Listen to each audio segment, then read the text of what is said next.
Happy Monday. Good morning.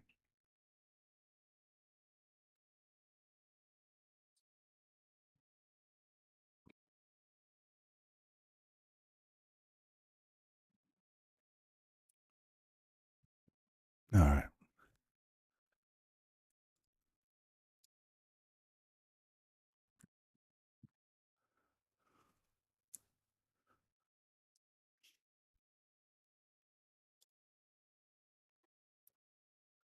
Let's get some tea poured.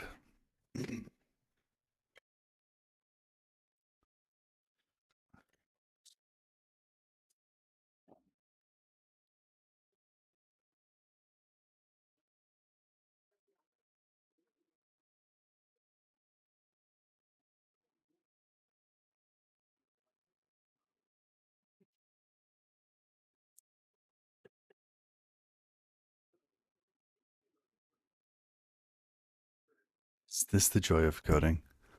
Which part? Good morning. The hot tea.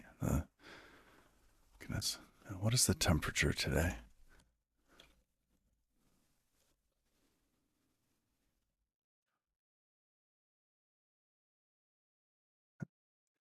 Eight Fahrenheit.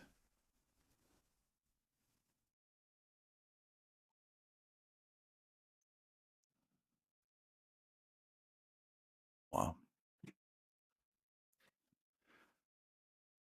All right. Well,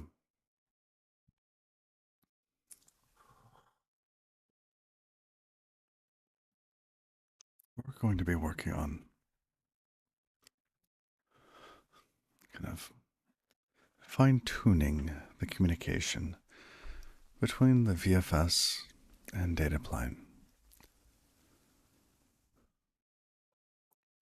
We are currently sending both salts in order to identify the wall log. Now, happy little variables, yes.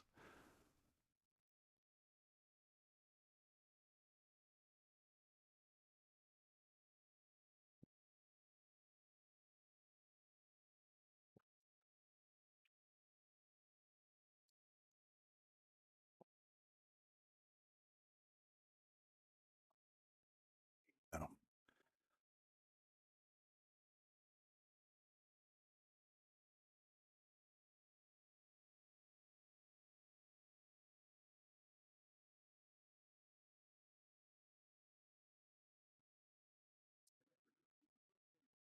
we need a way to know that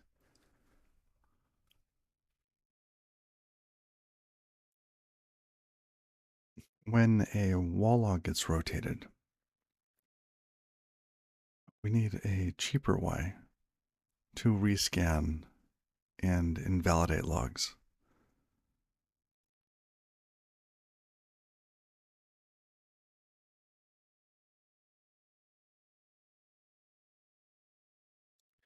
So we're going to use this property of the salt1, that it starts out as a random integer that gets incremented with each checkpoint.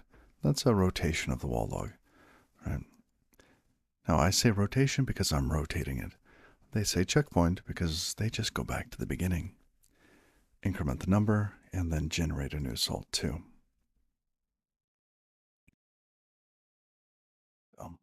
We will have something set up so that we can clean up logs that we don't need anymore.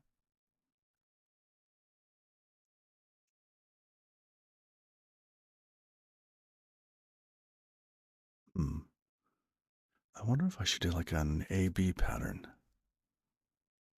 No, no, no, no. Because the writer's not going to know.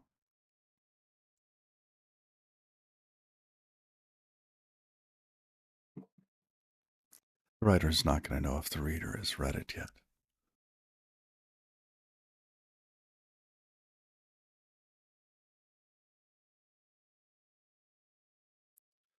All right. So let's split this up from the VFS. We'll send that over.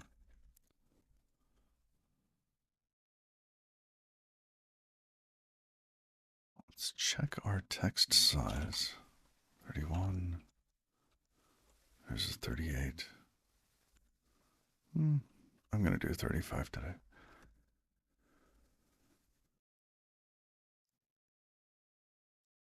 Get a VFS wall. All right. Now, instead of just passing the one file salt across, we will pass two.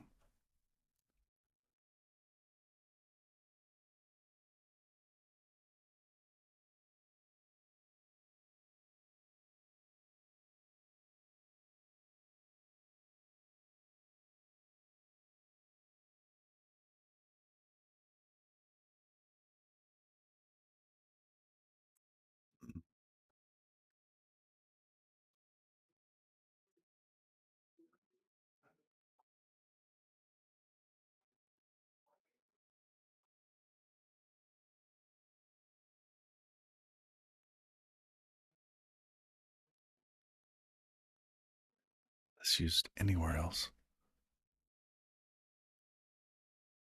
Set the salt, take the salt, read the salt.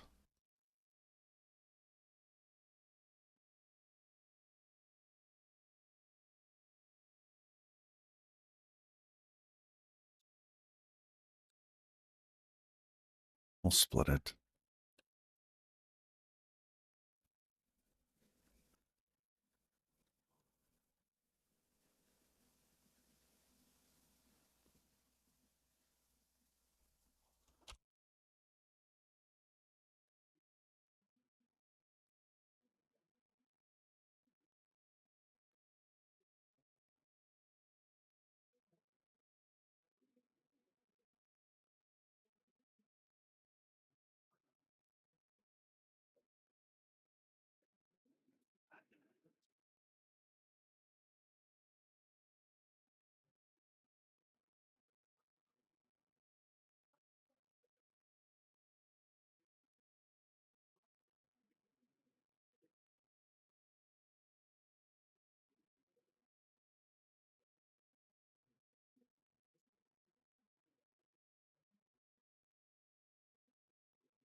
Well, header, salt, 2.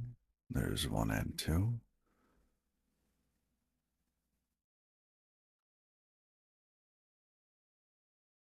Expected 1 argument. Because our trait is different.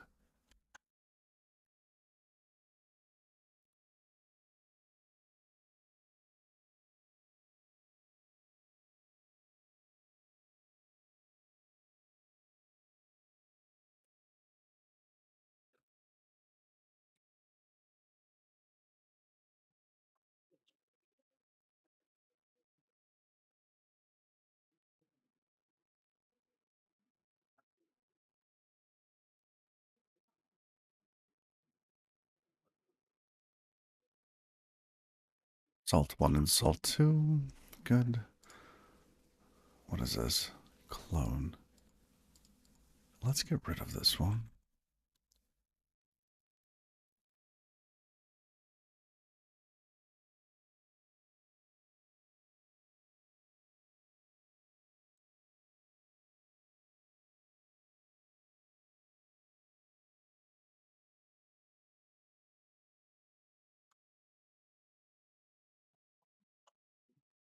Now let's just keep it.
Let's just look at the interface here.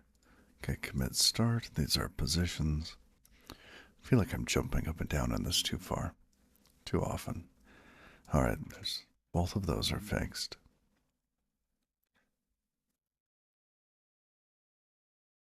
Salt 2. It's also a U32.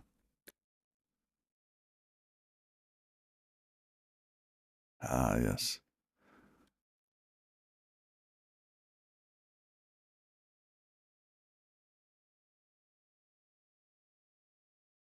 Hmm.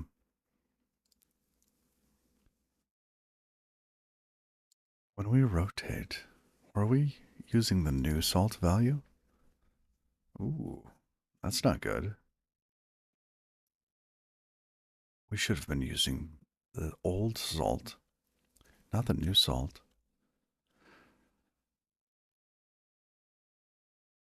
Unless this is being given the old salt, but then that's weird.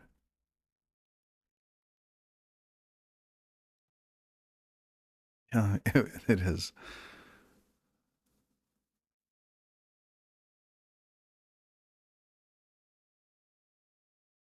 Why even pass it in? Oh, that's weird. Yeah. Looking at your own code. Who wrote this? Yeah. Yeah, what's happening here? Oh, that's the definition.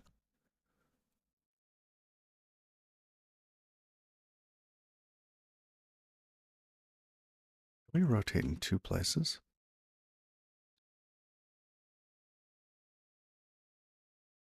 Oh, one's on close. That's right.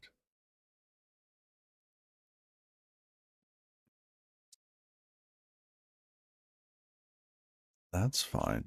This is not.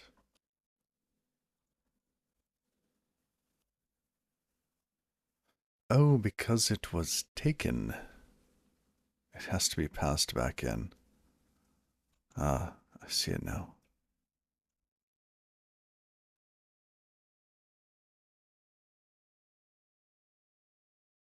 Because we take it.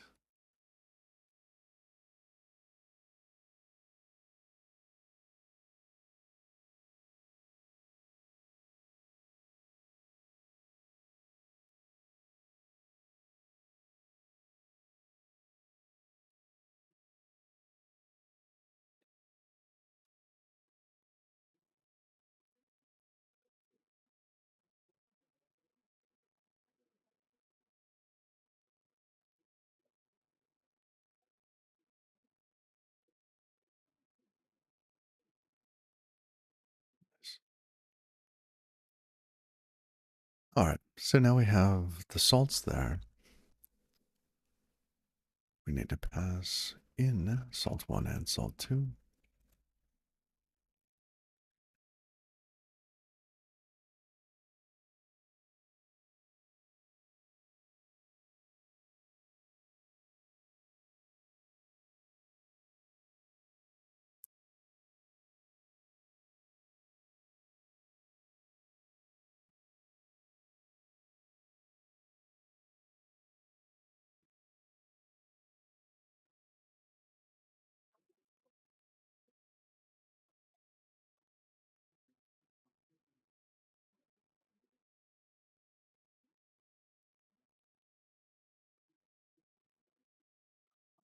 All right, so file salt is now whatever this is. We get a tuple back.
There's those. Who calls this? Here. No salt dot zero file salt dot one.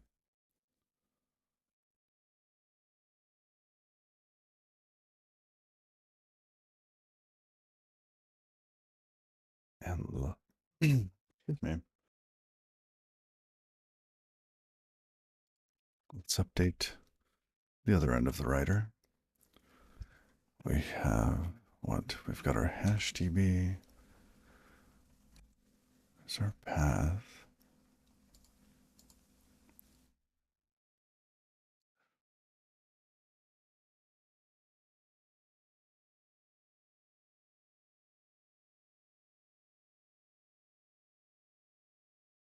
Salt 1 and 2.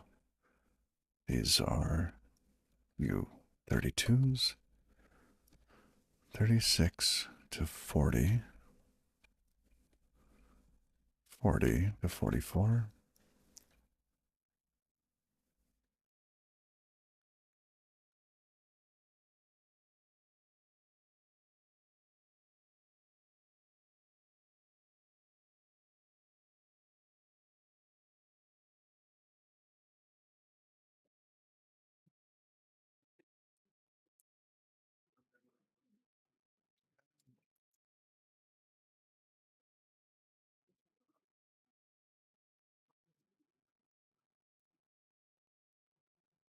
File ID. Yes.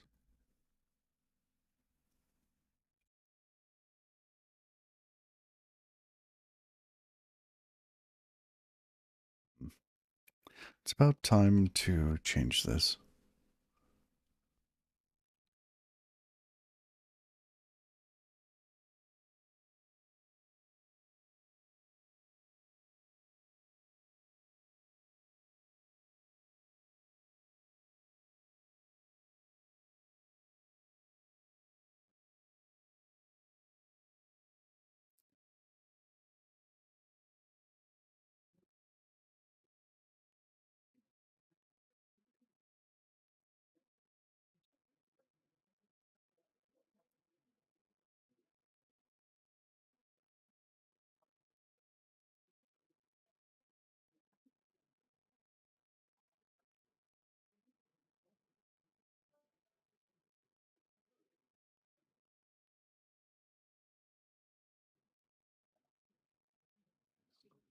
Salt 2.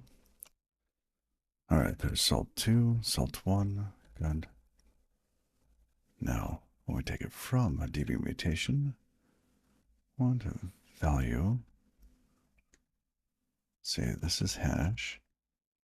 This can be salt 1.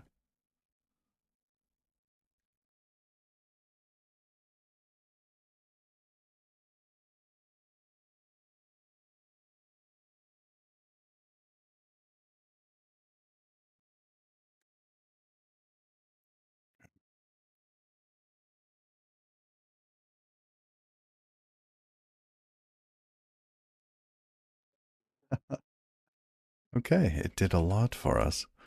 What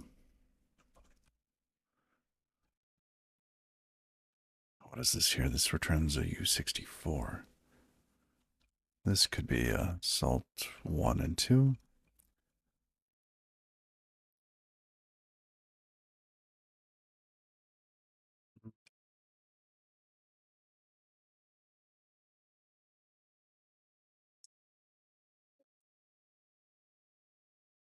I don't want the underscores anymore.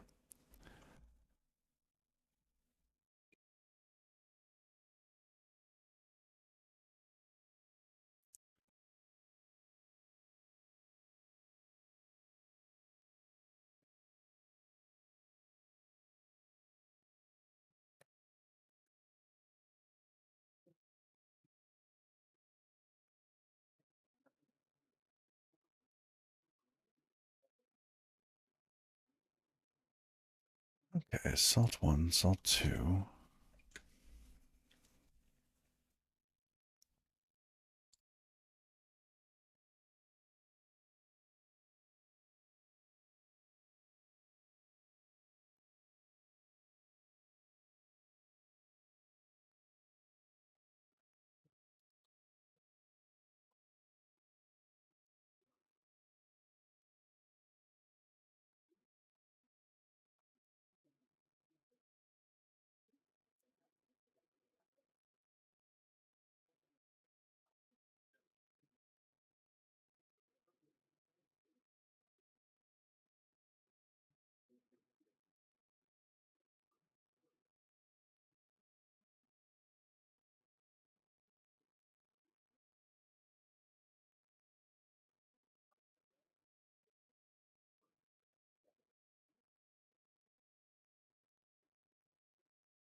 hash.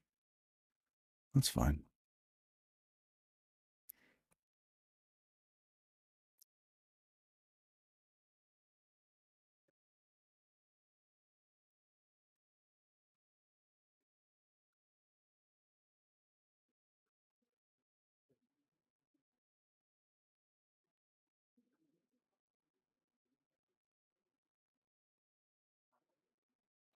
Now salt stir. That's everything after. We need to split it on the hyphen and then actually parse two of them. We're not trying to parse a U64 anymore.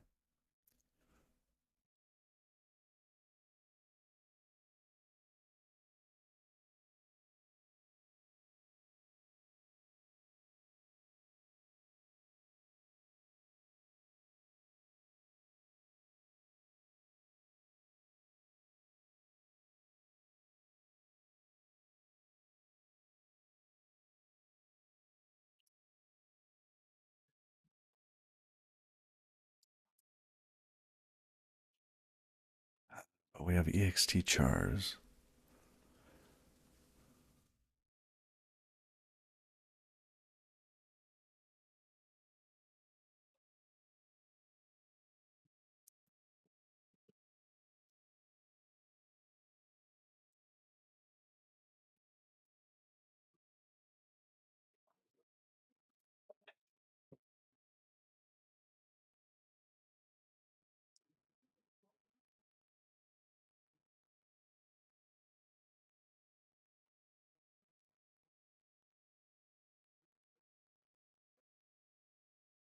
I think I want like a take while.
Salts stir. Salts stir. Salt stir dot. We split. We could give it a predicate. Can we give it a pattern? Split n, split once.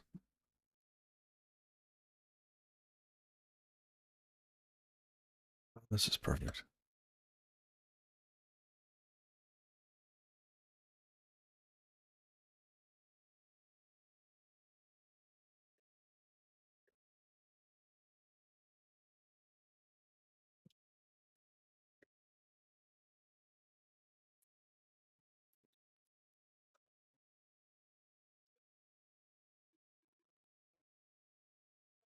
This is an option.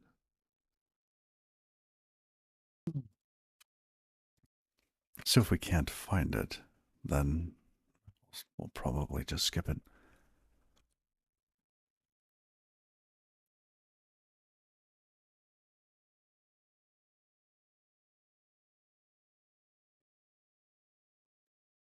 Okay. Fill the match arms. Otherwise, let's see, pass that through.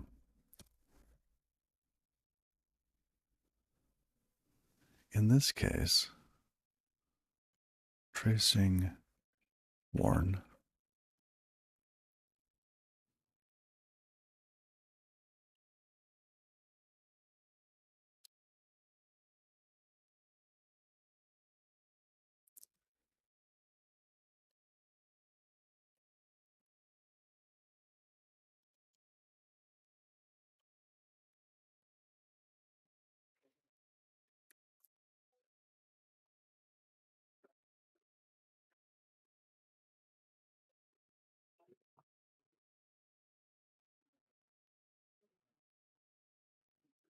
In this case, we should have tuples.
And in this case, if we got any error, we want to handle it.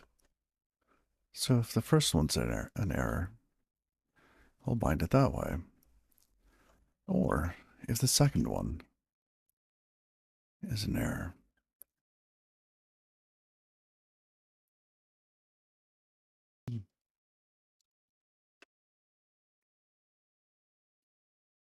there we go. I really don't care which is which. Ah, vacant entry. Forgot about that.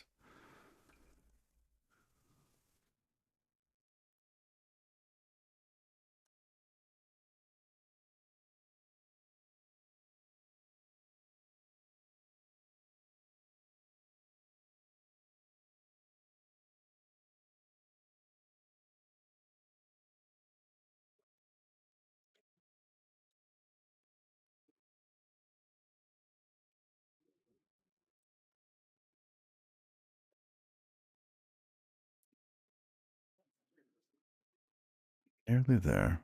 Okay. So,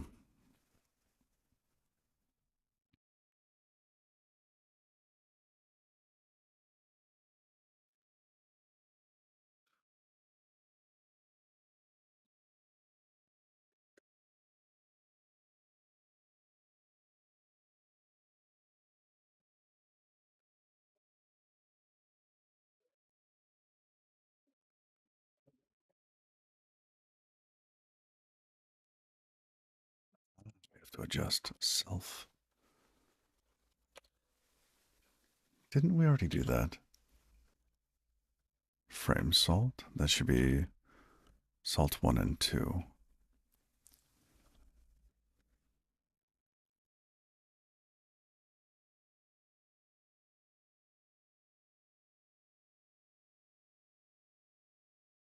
Oh, here we go.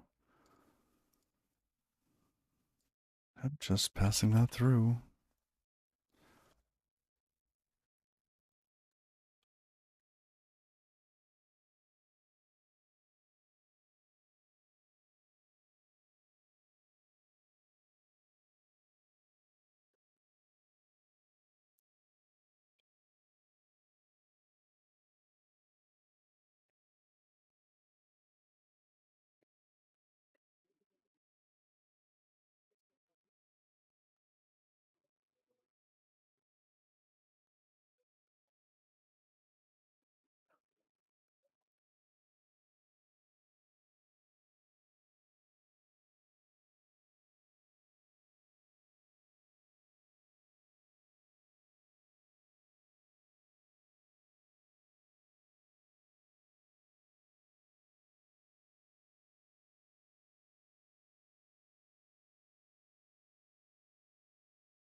I did say morning, Mars, but I was on mute, so you didn't hear me.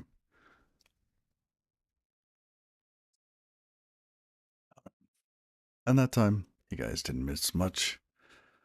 I mean, the color commentary on that wasn't all that great. Okay, so yeah, data's never used. Don't care. So hopefully we have everything passing through the system now with two values for salt.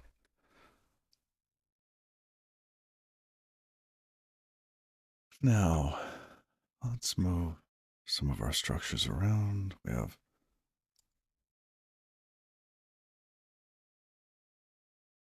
a bunch of data types here.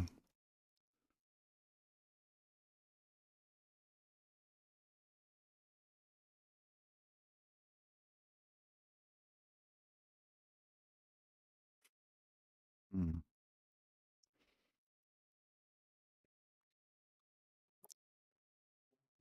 We have wall files. This is what I'm most interested in. So,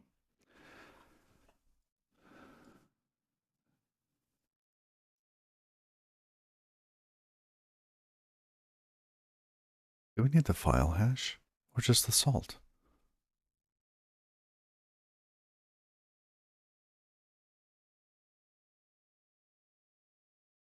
The odds that salt 1 and salt 2 would match is incredible. We don't need the hash.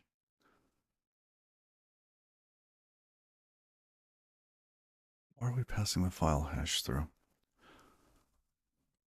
Okay, I'm rethinking this value here.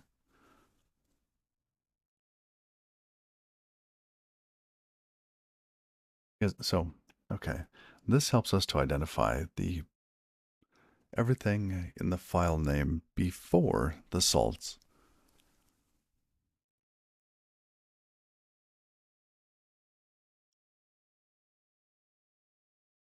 Let's see, how do we use it before we get rid of it? In display, or basically copying it from a DB mutation. But here, we're creating a file ID. So what? Here, creating another ID. We didn't do anything with it. I am so surprised.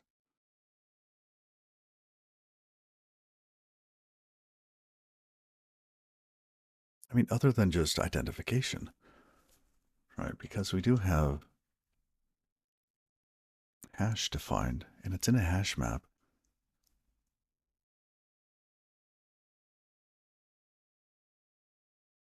ID using hash and salt, yeah. I think these are the keys here. This here, because it's being stored in a hash map. Here.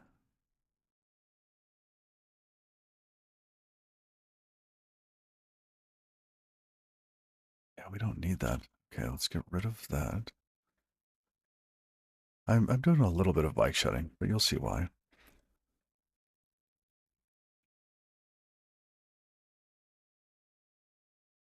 Okay, salt 1 and salt 2.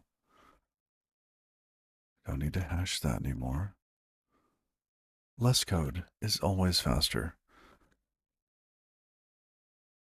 Less problematic.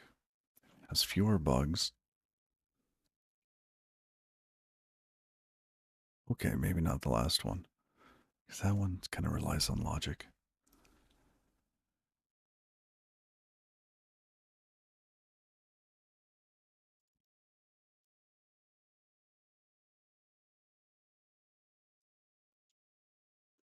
All right.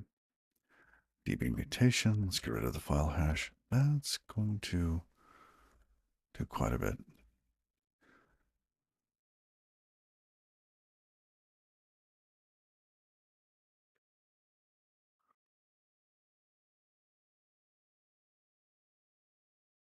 Yeah.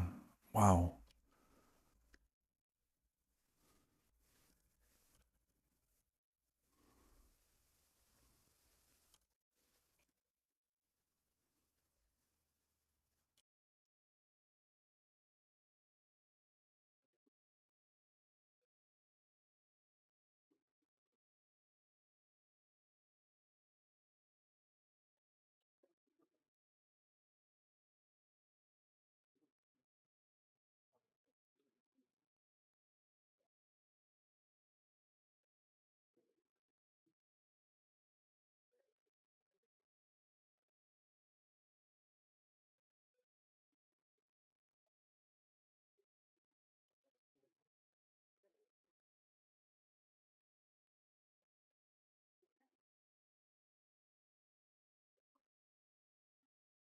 Okay.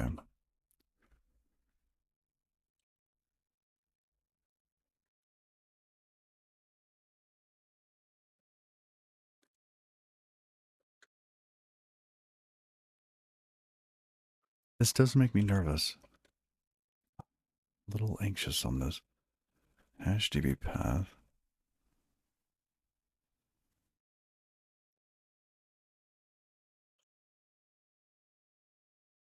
But goodness, I'd be glad to see it go.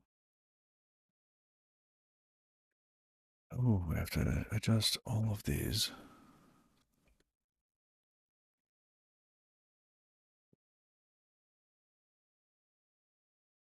Let's just check this real quick. 1, 2, 3, 4.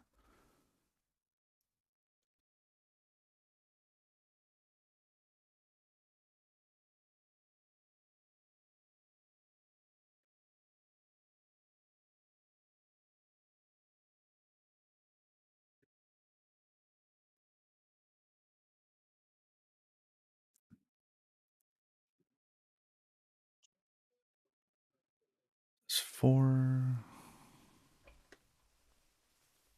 Wait, which order did we have that? Let's double check. We did version, salt, salt, position. Okay. Version, salt, salt, position. 12 to 20. And that's 8 bytes. 64-bit. Okay.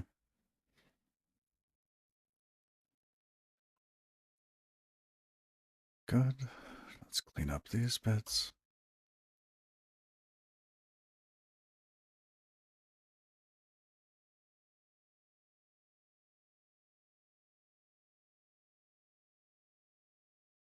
Da, da, da. What's this one? DB changes. Oh.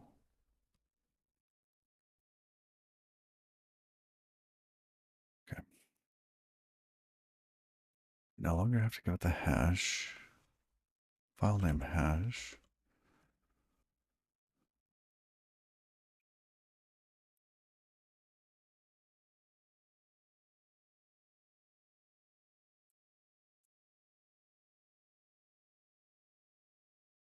No, we're just using the salts now.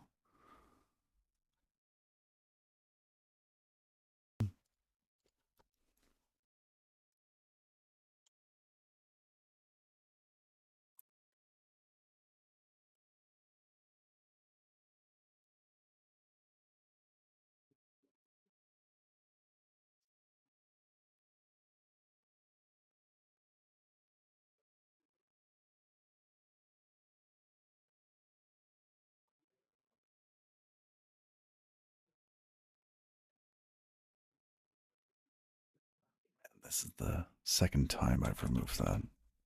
I keep trying.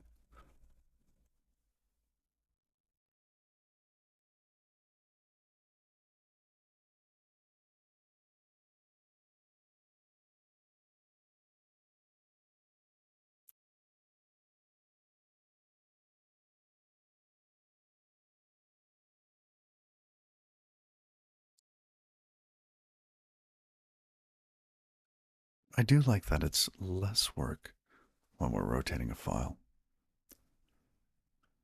So that'll be lighter.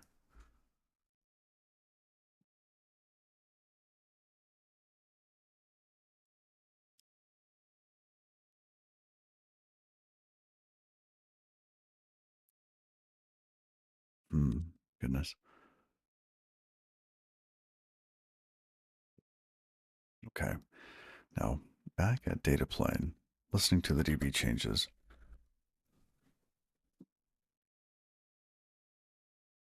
Oh, and I moved away from mmap um, because with mmap, when the wall log was appended to, um, you had to remap it.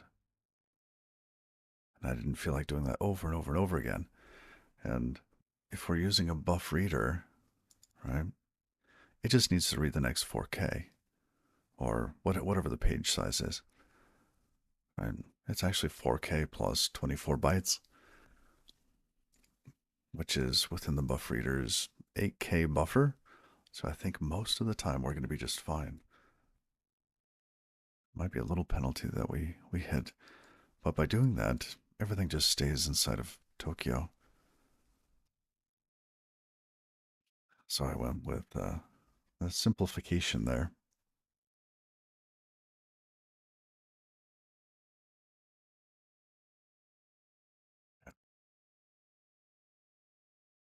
The wall files. So I want not just this, right, which is the map of both salts to the log, but also I want salt 1 to something else. I want to see if we've already had salt.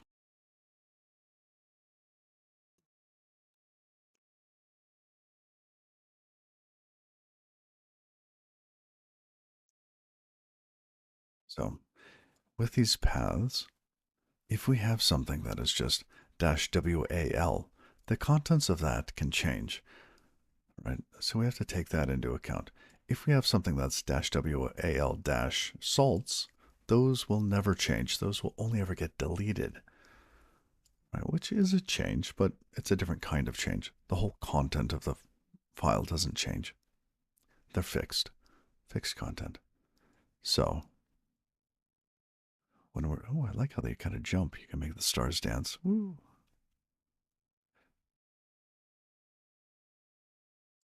I wonder why. Oh, I see. Actually, I don't understand why, but I see it happening. Okay, whatever.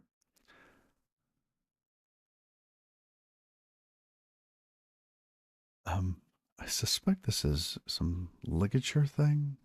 I'm not sure though. Distracting. Okay. Squirrel. Now, what happens when the VFS rotates a wall log? Okay. When it does that, and it sends us a message, um,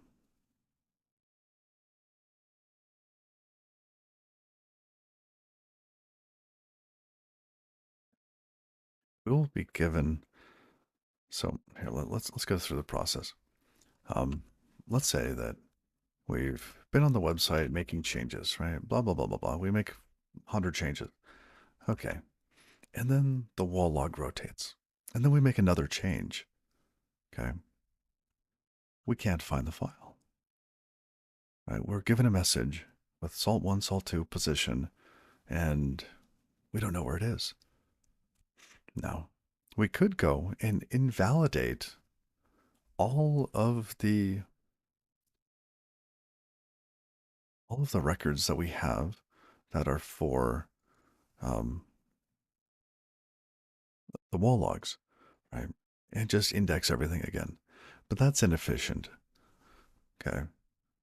Hey, Isaac Ewing. How are you? Happy Monday. So we could invalidate everything, or we could use the little known fact that salt 1 increments and invalidate one file.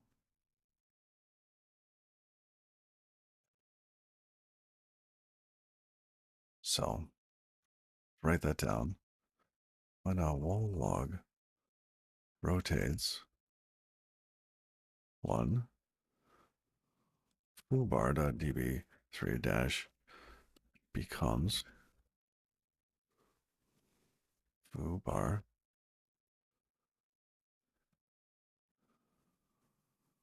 salt 1, which is, let's say, 1, 2, 3, 4, 4, 3, 2, 1. This is a random value. This is some other random value. This, when it rotates again, will get incremented to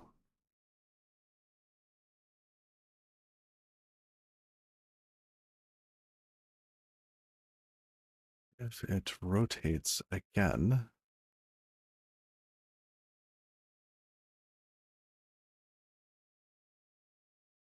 Oh, goodness. Come on, fingers. Work with me.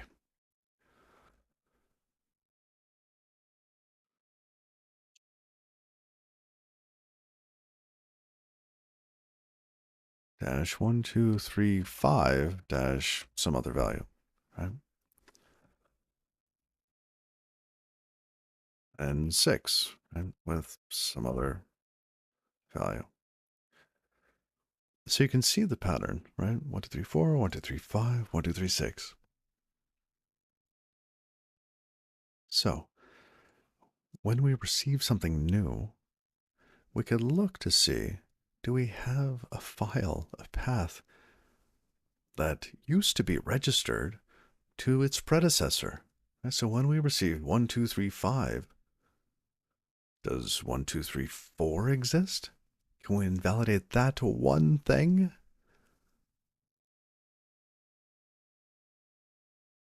and delete it? Maybe, right? Because we know what it became and we're receiving data for the next one. So 1, 2, 3, 5. Now let's write that down. When we receive a message for a mutation, a me mutation. Oh, fingers. Revolting on a Monday. Classic fingers.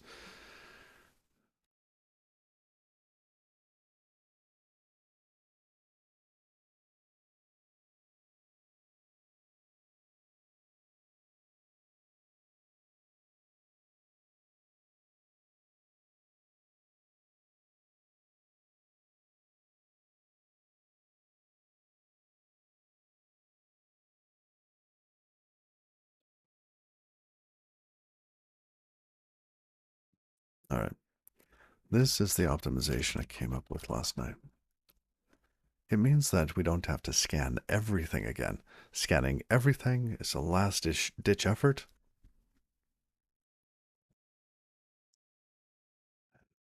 Maybe we don't even plan on doing that.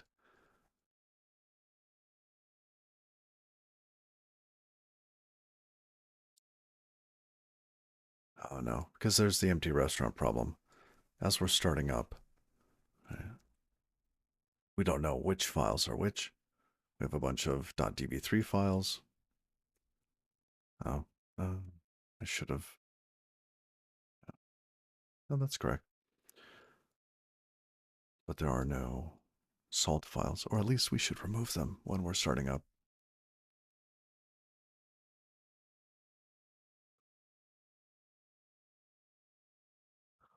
Okay.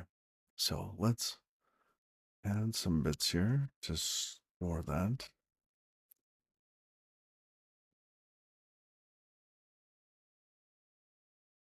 Salt 1 to path hash map. That's a U32 to a path buff.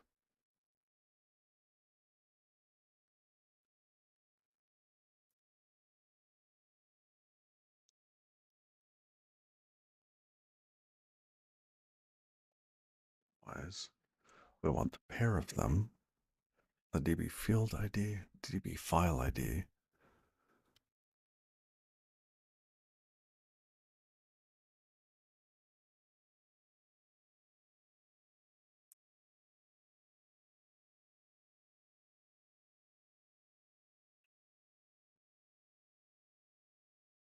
Why do we even store none for non-wall files? That's silly, just don't store anything. You'll see it's a non-wall file next time.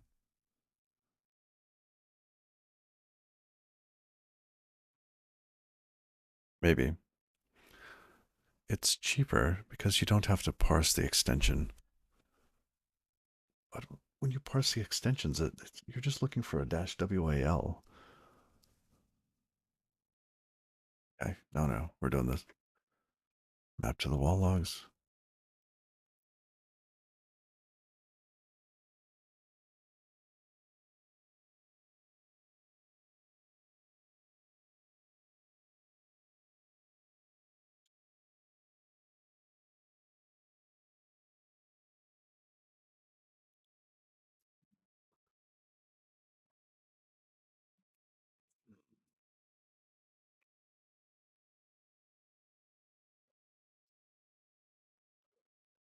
We do not have to what again?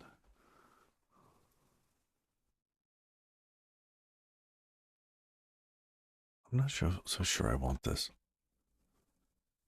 Let's see. How are we using it? Hash map. Yep.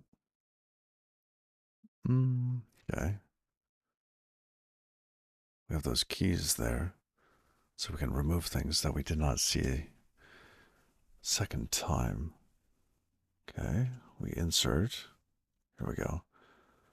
So if we did have an entry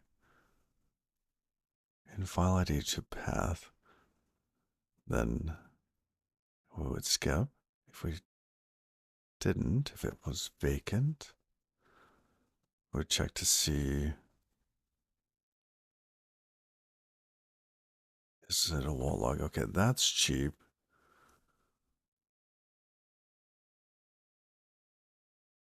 Then we check to see, is it a wall log? And this should be really cheap as well.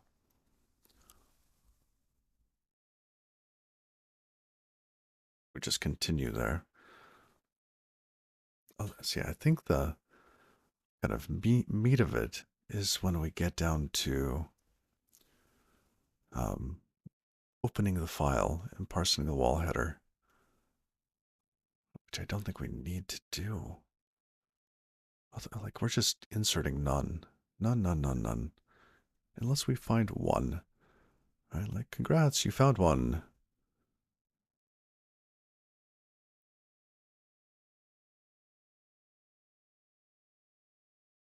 Okay. No, we're gonna get rid of that too.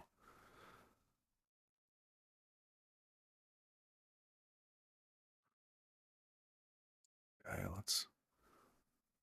Good. Okay.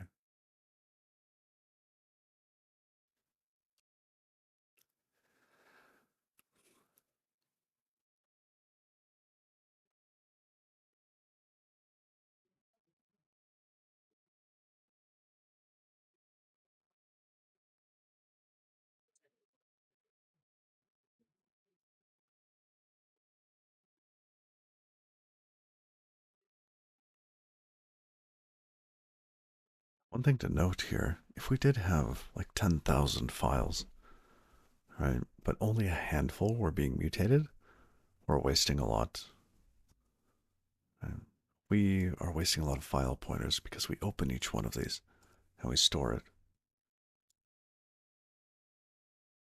I want to be able to support an insane number of SQLite files. So these should be active wall files.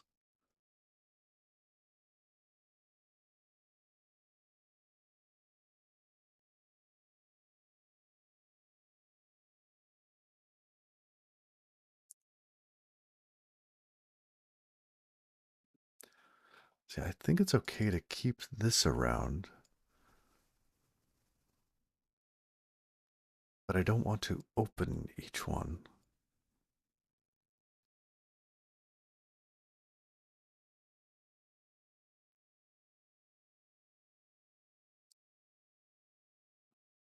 Or at least wall log should only open the file when we start to read data from it.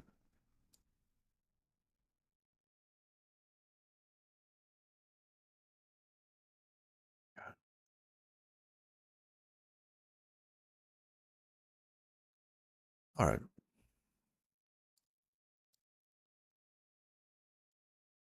So the 1, 2 path is equal to hash map new. Okay.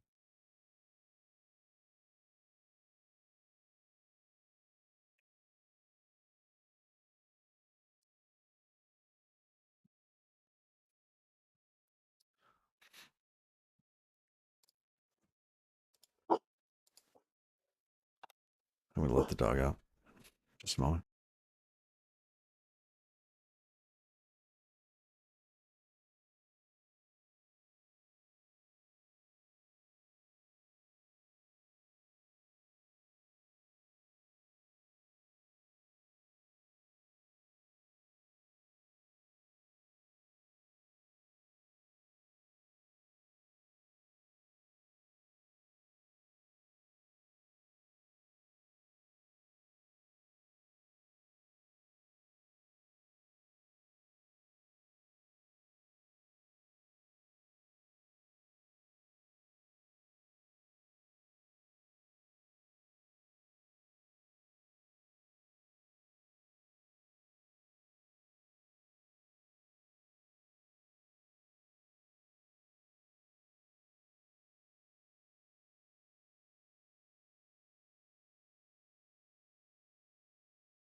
All right.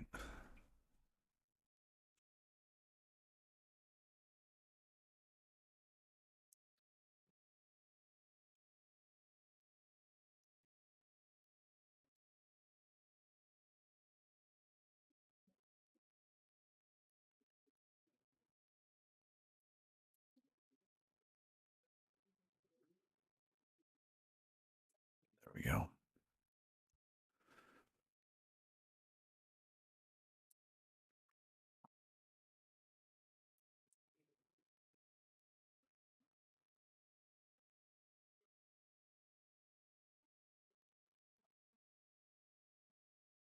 Let's clean up this portion, then we'll get to the salt one bits.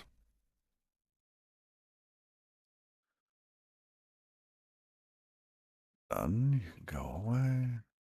Now, the unused files. We have our keys there. That's fine. Insert none. We just continue. That's fine. Same thing.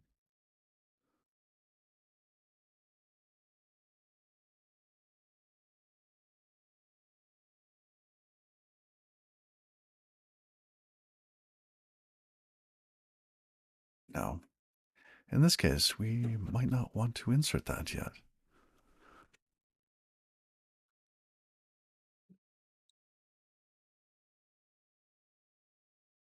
We just lazily create one of those.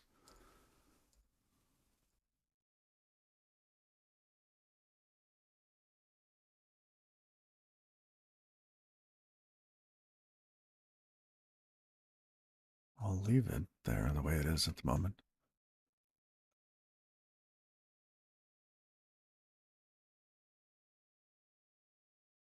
None.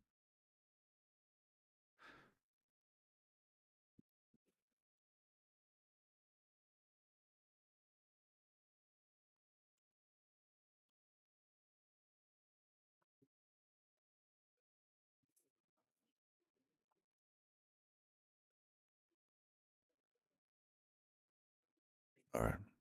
So while we remove,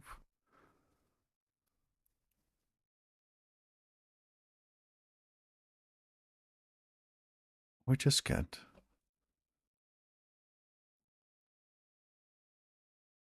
the ID. Okay.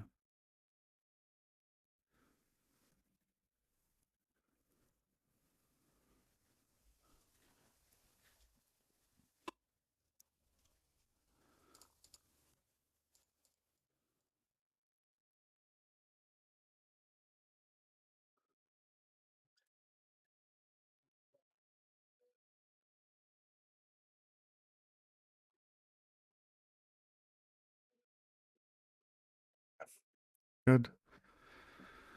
Now let's get the second piece done. We'll scan through that whole thing, ensuring it does what we want. Okay.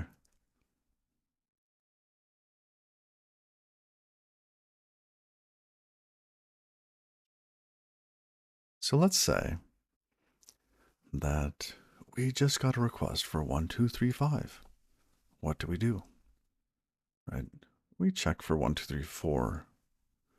So we'll be using salt ID to path, which means we need to populate this whenever we have. Oh, does it need to be for any one or just the wall logs, the -WAL?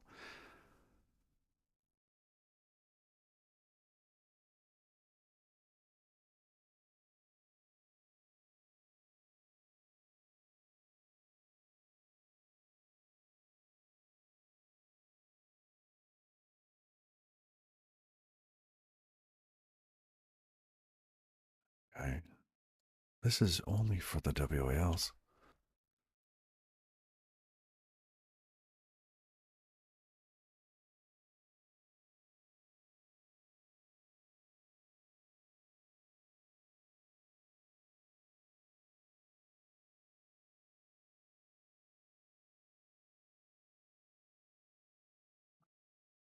Okay.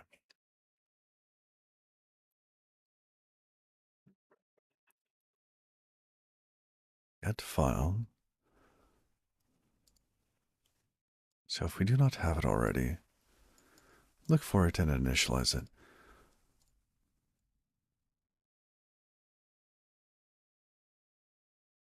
How about we return that? Is this, I don't want the indentation. Or we do this.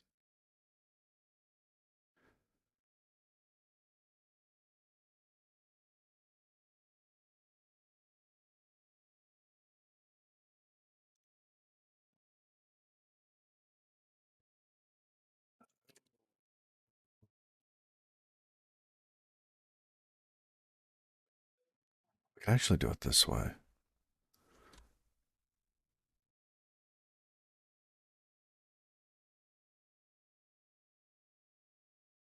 Match. What is it? This.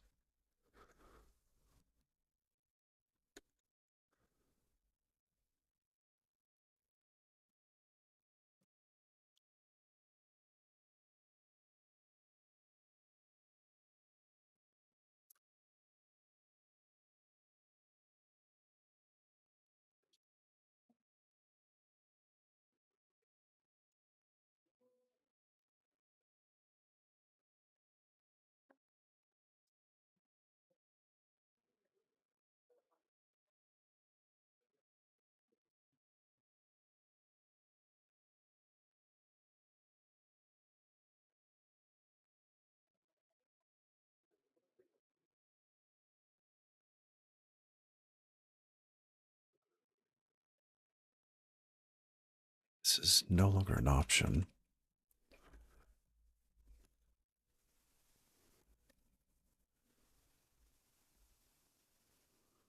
I guess it is, isn't it? Because we might not find it at all.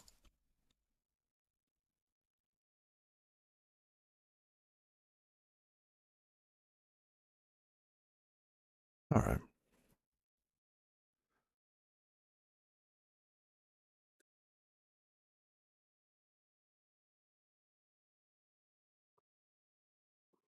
It still doesn't. Okay.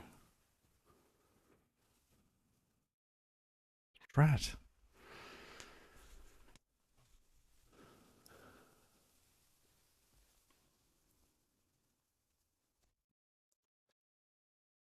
And if we put it in brackets?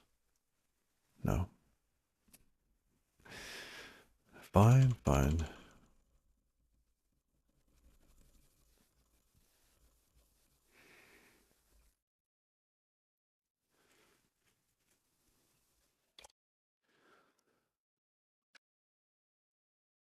I had to try the match. Because I know the lifetime semantics are slightly different for the match than they are the if let. I was probably doing an if let here. If let sum. Okay. Anyhow. If we do not have it already, let's see. Check to see if we have a record of the previous salt. If so,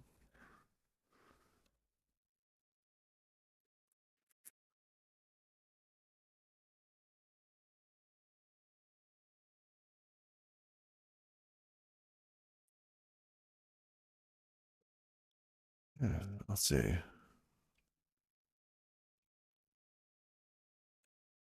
Self dot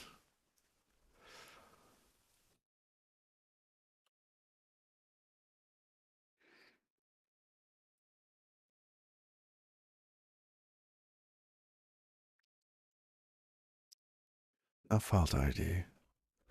Salt to path.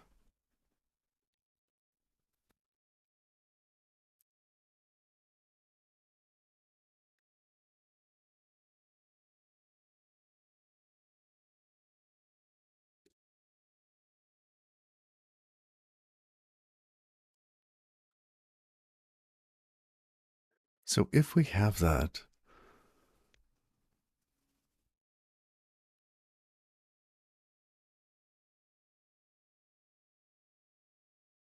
we want to fix me, delete the new file.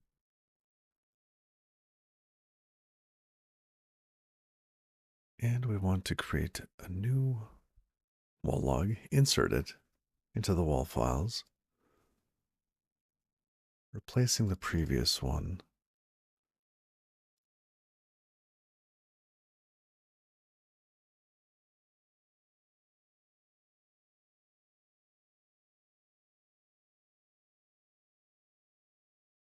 We have to get the path. We could do an if let sum on this.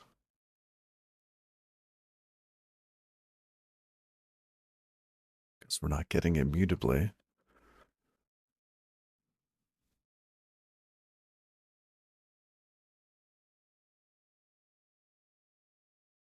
Let's say that's async. And it might have an error.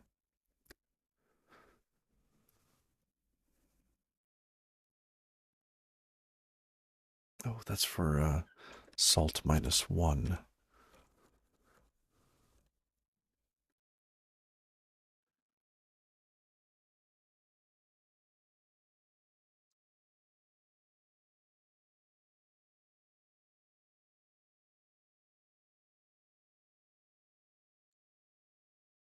Previous salt 1. There we go.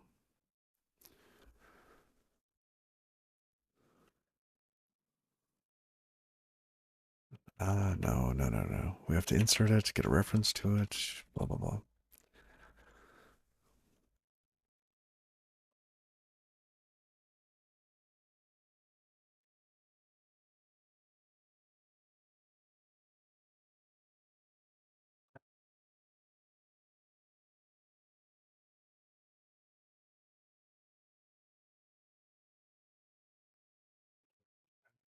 Reinserting the file based on the ID, right?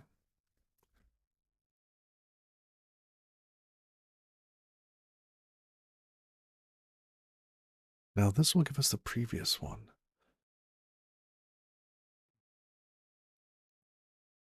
If we had a previous one, we get the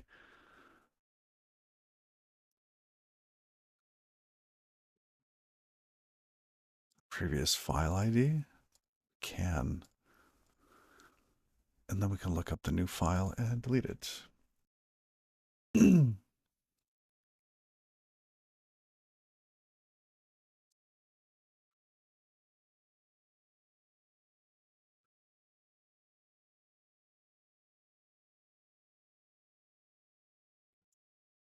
Let's just do that.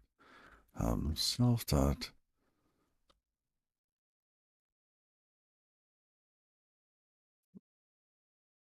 file to ID. That should be like path to ID.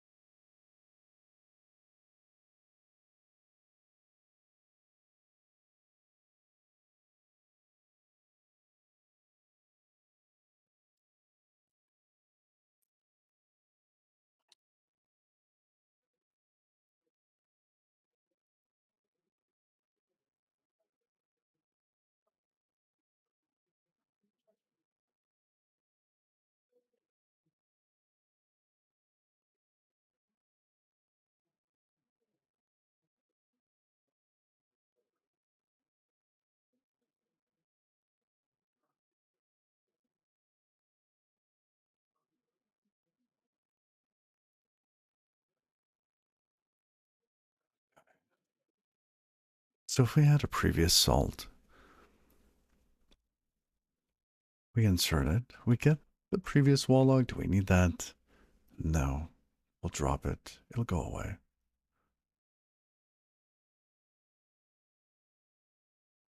No. Previous file ID. We update that with our new one. Let's rename this. This is path. Oops.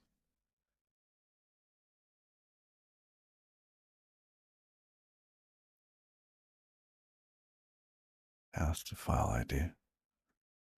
That's better.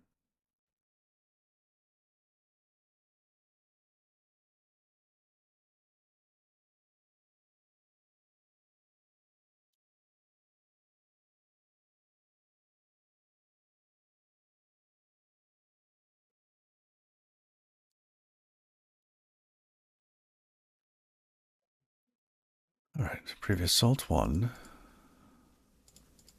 to path.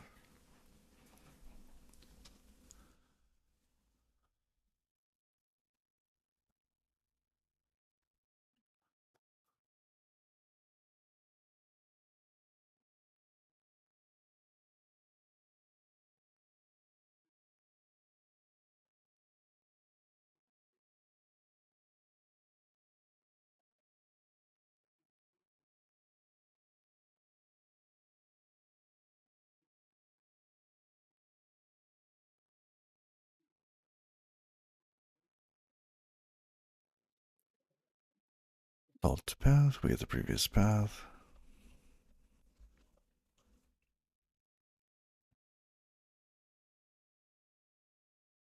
Maybe we do this last.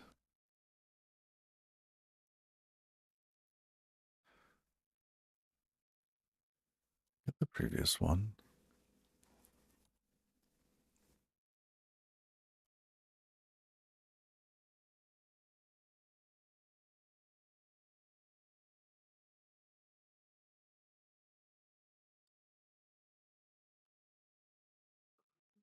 Move file, and we give it a path. We need to come up with this new path. It happens to be the same path name that we use in the VFS. Maybe we should have a shared function for generating that.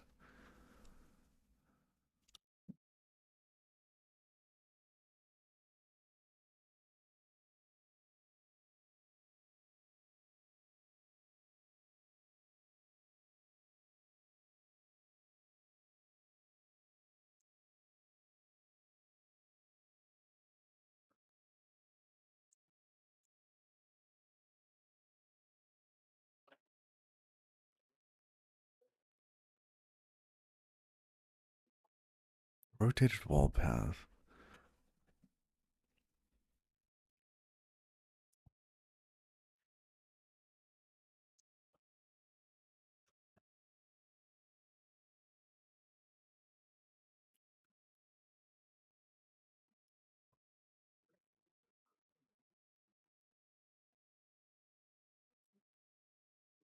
Previous is so long.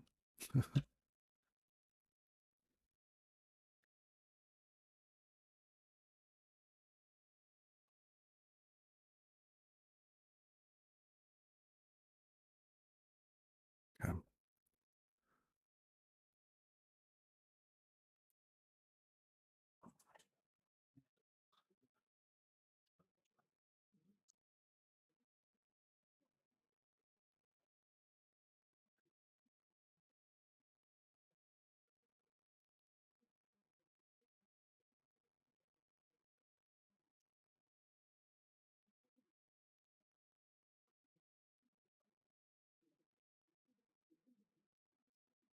We have the ID that we need.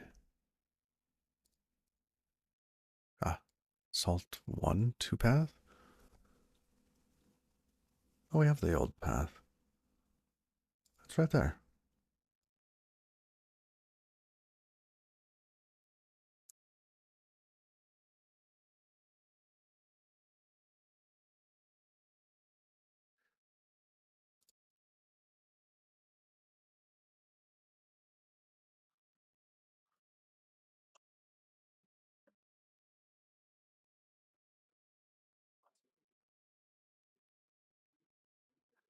We need the salt. That's the old file ID.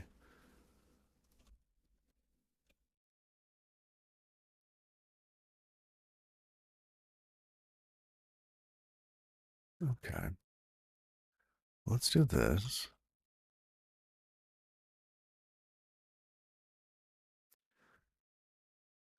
Now, where do we do that here?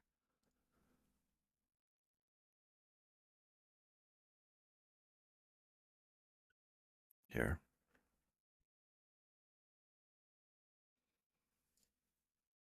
Rotate wall. We give it the salt.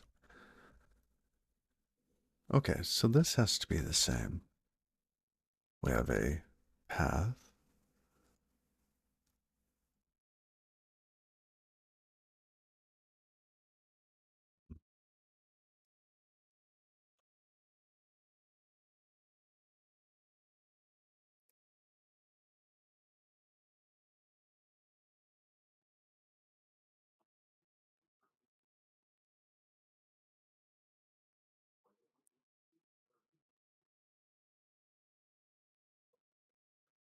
We're getting the string.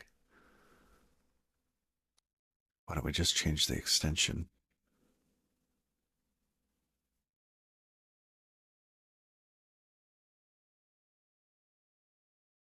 Okay. Yeah, this is weird. Who wrote this code? Goodness.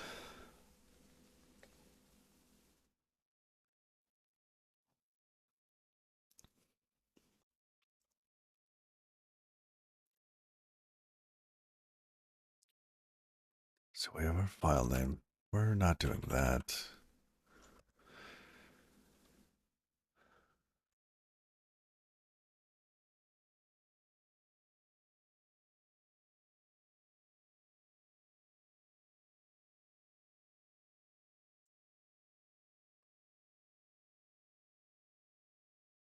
Yeah, we just want something that we can. Okay, new path.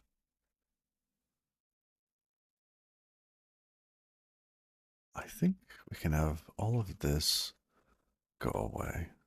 All that.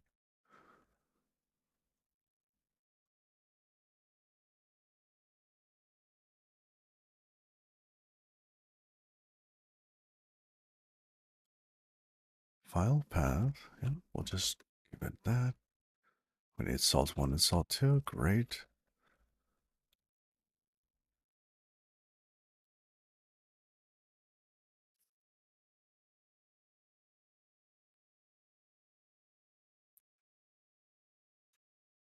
The real Enrico Palazzo. Good question.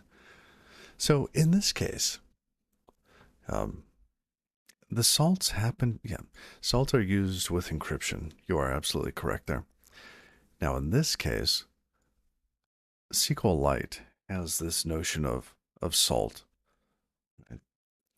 It's really just a little bit of data that is used to differentiate one wall log from the next. I'm trying to find that docs. It's right here. No, no. Let's go to the end. Ah, this block. So I'm referring to these salts. The wall log itself has a salt so that it can identify the data inside of the log. Whenever it starts to reuse the wall log, it changes the salt. It increases salt 1 and it produces a new random value for salt 2. So, not encryption, it's just using it to identify which data inside of the file is for the given file. See, if the salt 1 and 2 don't match, then you know it's not for the current incarnation of the wall log. It could be from the previous one, etc. Because everything's going to lay out perfectly. The page size is going to be the same. So, does that make sense? And maybe I wasn't clear, um, but SQLite, instead of deleting the wall log, it reuses it. So when it gets to the point where it's moving data back from the wall log into the main database, it won't delete the file and create it again, the wall log. It will just go back to the beginning because it's faster than reallocating all the bytes on disk again and reallocating the disk space. Yep, to prevent duplications so that it's not accidentally using the data from the previous wall log as the new wall log. So we can tell the difference.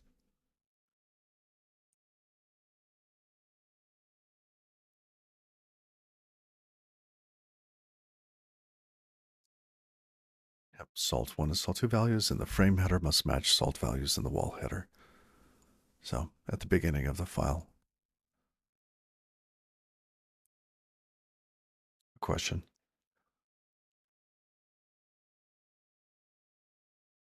Now, part of what the VFS does, we want to keep that data around because we might not have grabbed it in time, right? The file could be very small. It might only be like 2 kilobytes. It could have gotten rotated and we missed data. So we actually rename the file during the rotation so that it continues to persist. And we're going to pay a small price. SQLite will have to allocate more data on disk again, but that's okay. Because this means that we don't have to write the data multiple times in the VFS. I think that penalty is well worth not writing the data twice.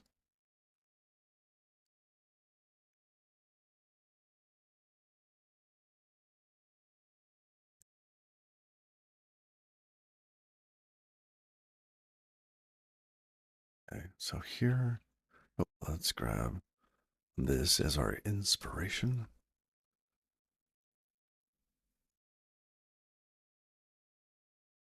Like we are not going to do this. This, something similar. Oh, and this we want a path buff.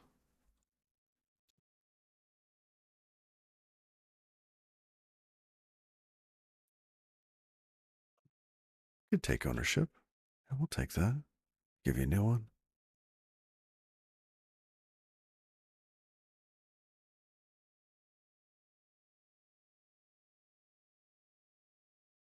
Okay, so old stuff. Old path dot extension. Where's extension?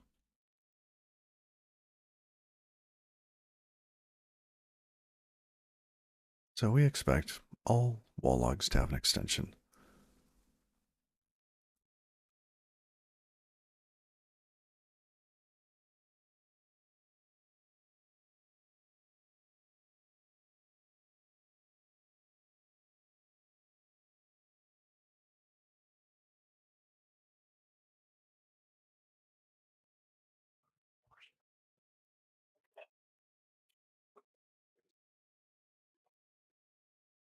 This should be an option.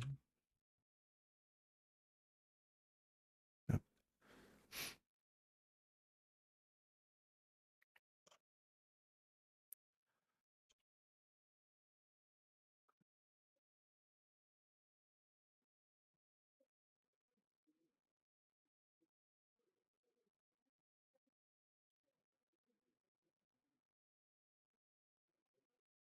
Let's return the old path. If it doesn't have an extension, if it does have an extension, we will operate. Extension dot.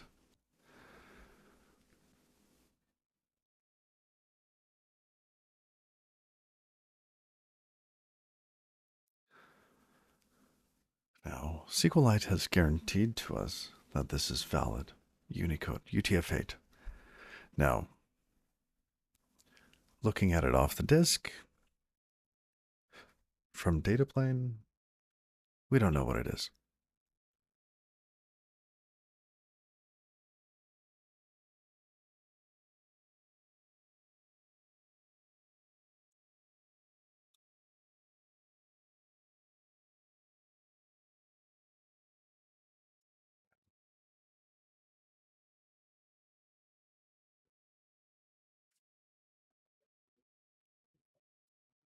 We want that, or do we want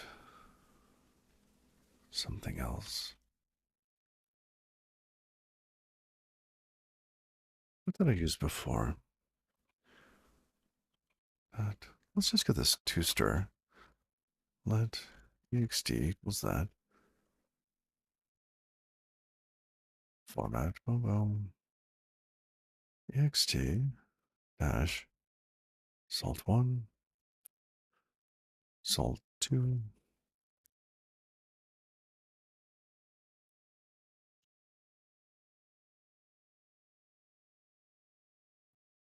Set extension, and we give that an OSTR. Hey, good morning, Museum. How was your stream?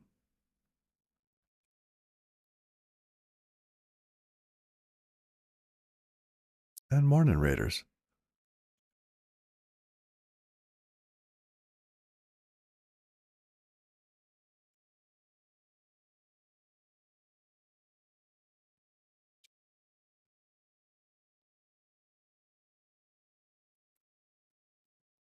Uh,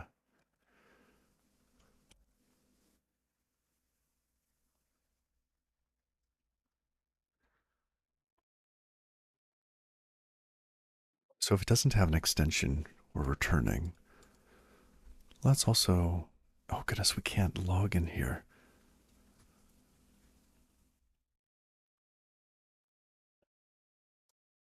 We could return a result though.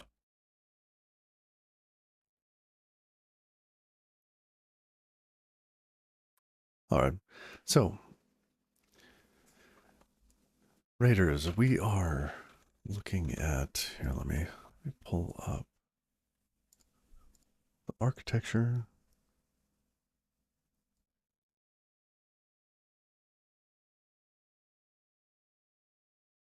Okay. This is our architecture, right? Multiple bits going on here. We have a system. Well, okay, first off, what is the context? Context is we're building a website for my wife. Okay. Now, it needs to be scalable. It needs to be run on the cheap, right? Not because I don't love her, just I love her so much. I want it to last forever. Um, what else? It needs to be quick globally, right? So when people go to the website, it needs to be fast, responsive, instant, which means we need data to be global. So we are setting up a system to where read requests go to the readers, write requests go to the writers. The writers, when they make a change to the SQLite database, emit the data to the data archive, which then fans the data out to the other readers.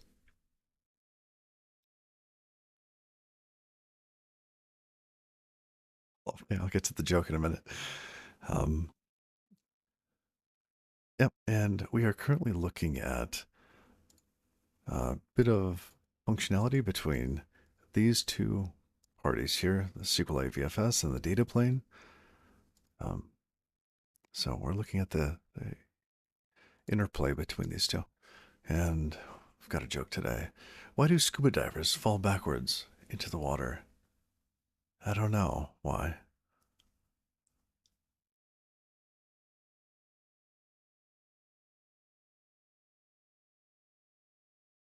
If they fell forward, they'd still be on the boat. Oh.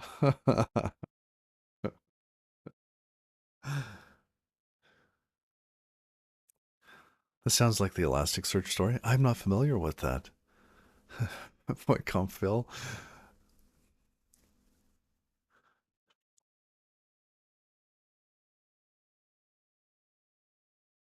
Right. So we are. Let's see.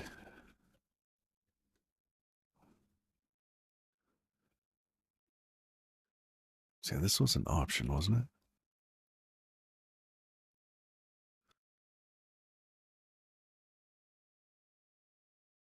What is this time? Shouldn't it be a stir? Syntax error.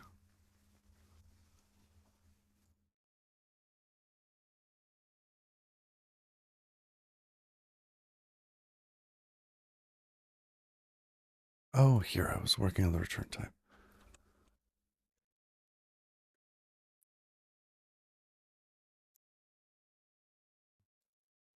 One last one. What do you call a typo on a headstone? Ooh, what do you call a typo on a headstone? Oh, I might have this one. Is it a grave mistake?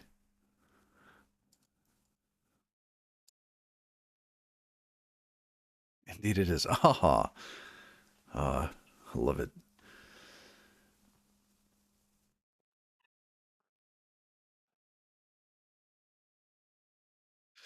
I like that one.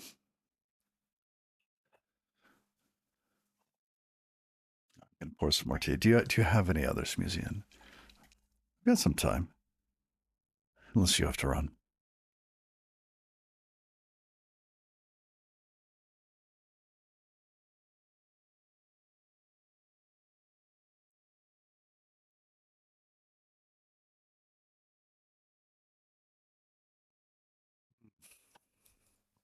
Oh, the tea is hot. Well, to be frank, I'd probably have to change my name. I love those kind of Rodney Dangerfield one-liners.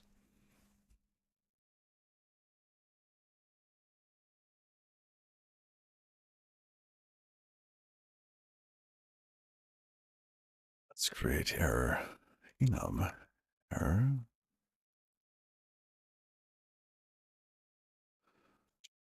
Derive. Um, Debug and snafu.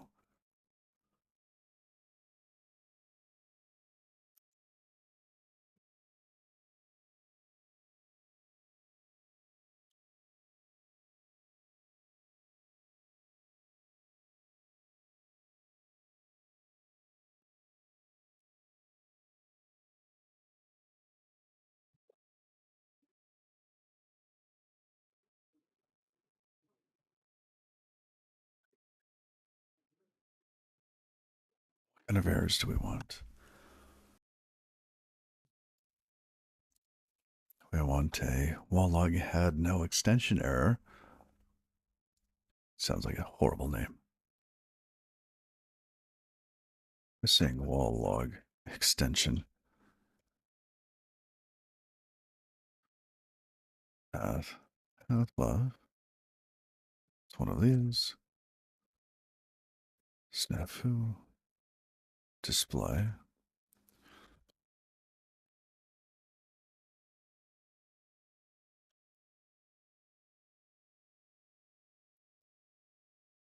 Cannot change.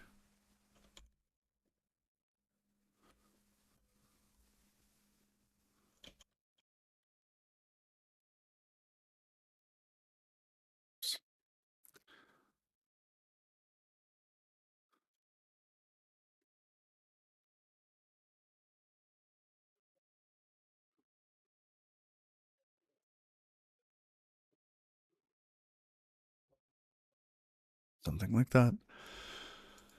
As far as you know, the founder of Elasticsearch was building a website for his wife and figured he could slap a REST API on top of Lucene to make it easier to scale.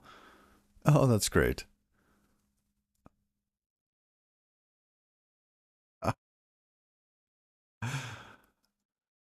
Sounds more reasonable than the eBay story, which I think has been proven false by now.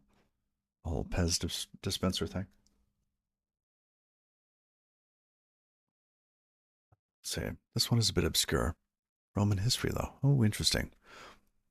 What did the grandson of Herod the Great name his pet boa constrictor? Hmm. This one, yeah, I don't know. What did he name his pet boa constrictor? Agrippa.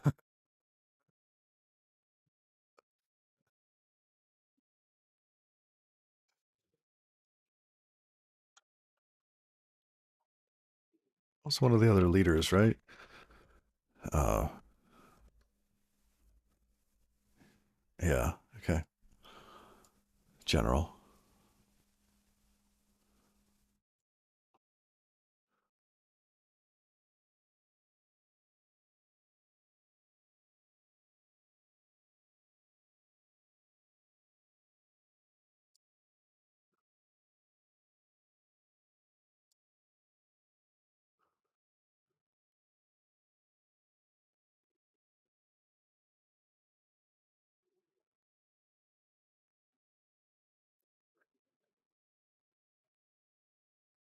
It's funny.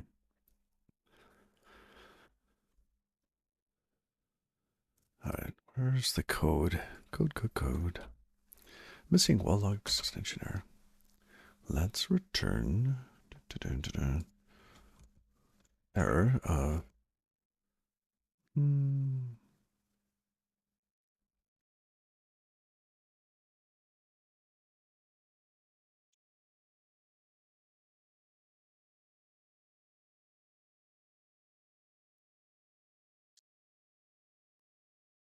that should flow right through. Why don't we rename this? Let's call it path. All right. And here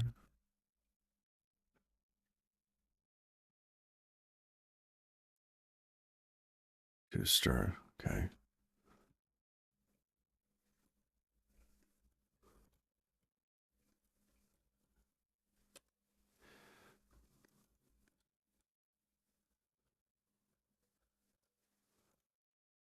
That's the wrong one.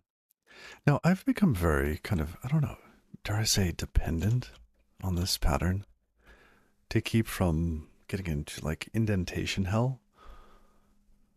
I don't know if it's, you know, I don't want people following me if I'm doing a bad pattern, you know? Are there better patterns? Probably extracting out the functions.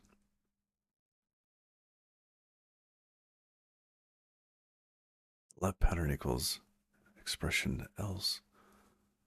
Oh, interesting. That one, does that one format though? I'm so dependent on the formatter. Um, not the way you like it. Here, let's see. Let's play around with that. Um, um, xt equals xt else blah, right?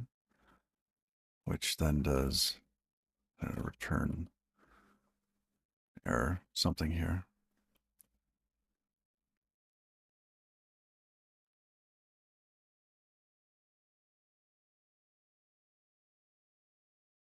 Yeah.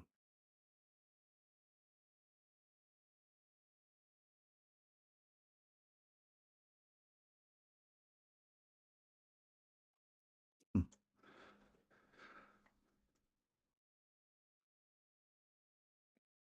Interesting.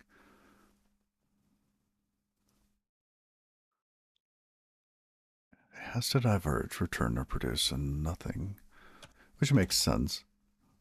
Or a never type, yeah.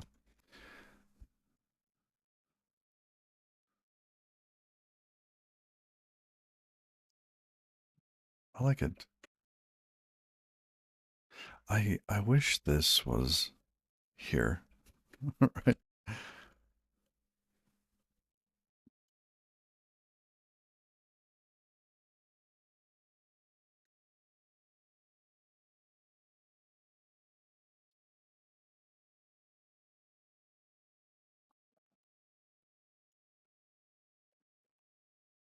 I think it'll be all right. I'll try to get used to it for a moment. Let's see. But it doesn't format things inside that block, does it? If I save that, yeah. So I'm responsible for all the formatting, which is fine. Okay. It does, but almost always on a new line. Hmm. Oh, like if you had it on the same line. Okay. Well, let's try this out up here first. If let sum, I'm going to go with ext equals extension else.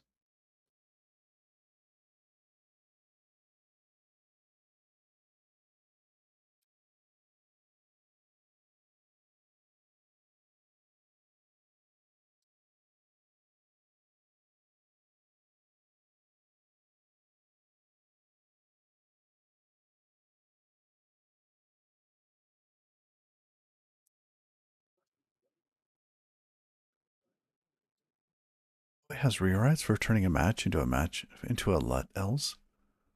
Oh, there's no if.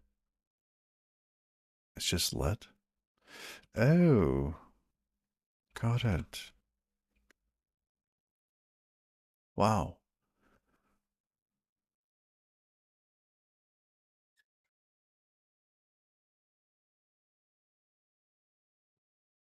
Hmm.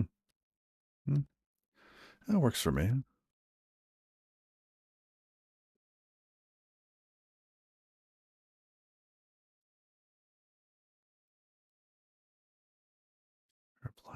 Replace match with if let.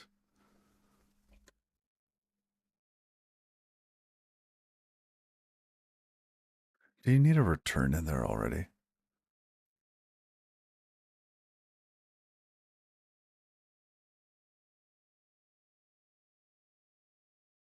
I see. So if changes the scope.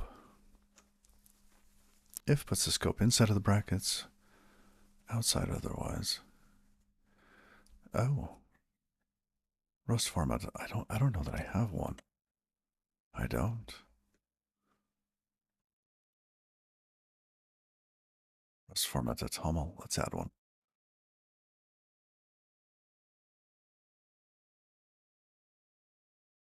Whoa.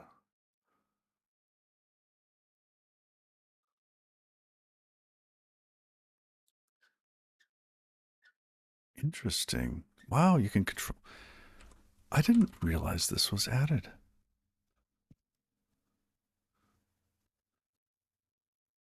Okay.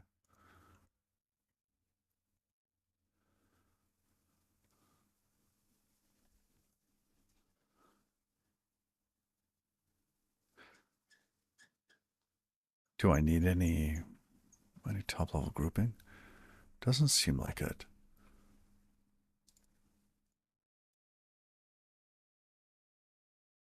Wait, did I pin that? I didn't mean to pin that. This message is already pinned. Mm.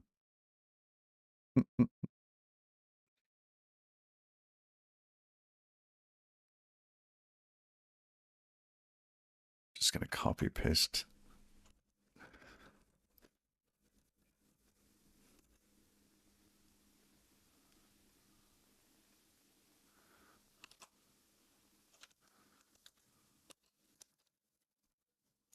Got it. Nice.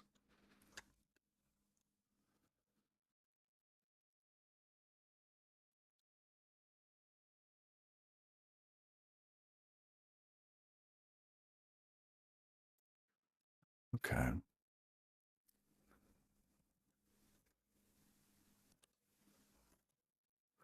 Now let's do a return here.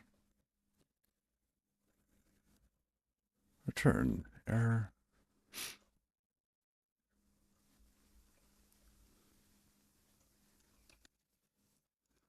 Now this returns nothing if it fails UTF-8 check.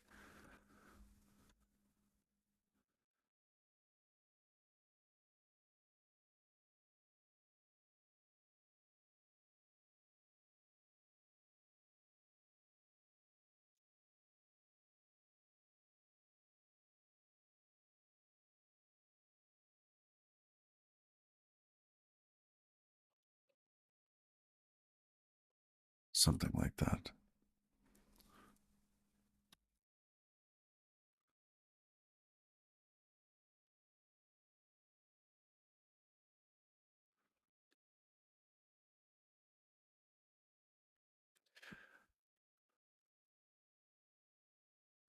Hmm. Yeah, I didn't actually. I think I did notice that. Yeah, why 2015? That's 9 years ago.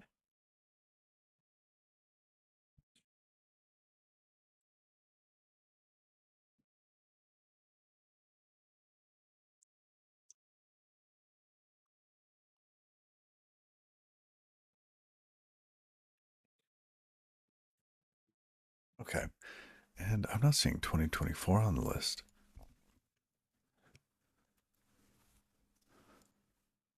I guess these are possible values, not an exhaustive list. Okay, let's update this.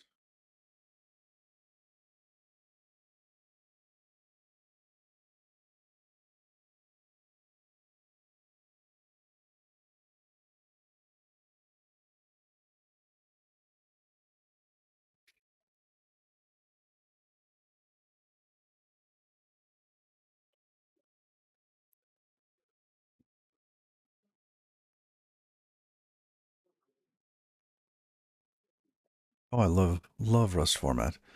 It means I don't have to like I can just write code wherever, and it puts it where it should be. It's awesome. A bike chatting about it.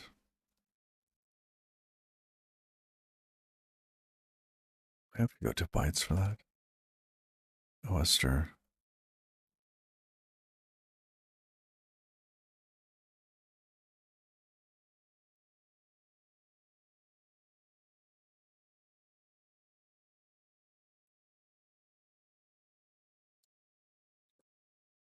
From encoded bytes unchecked.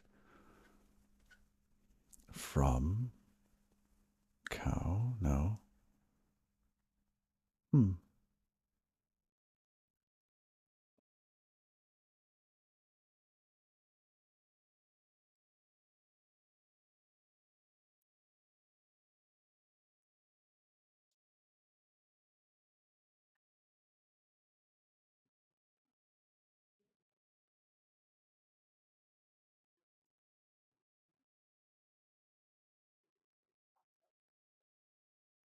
Western new can take a stir. Oh, I didn't see that.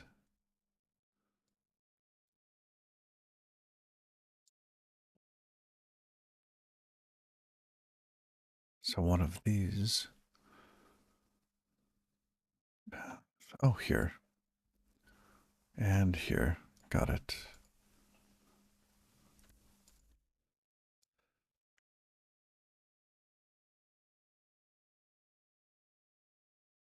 Set extension.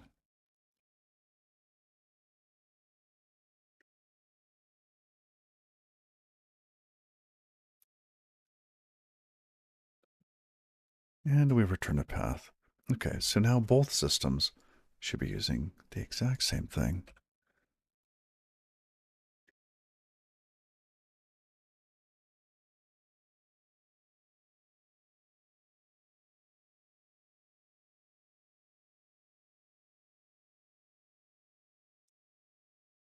Back to the VFS. Rotation here.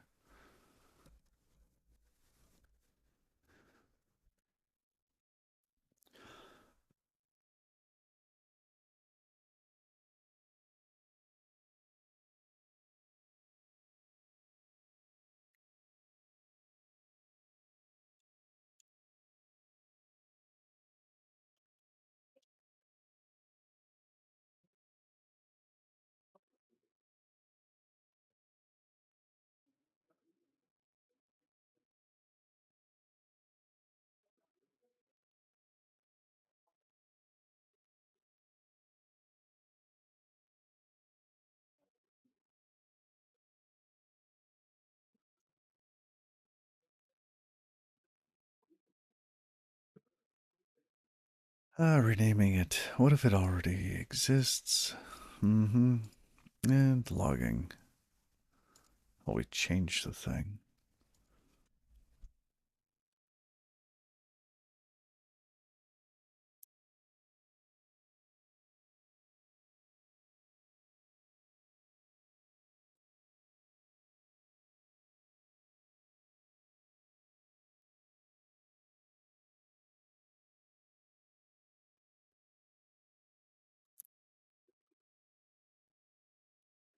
I want a nicer interface.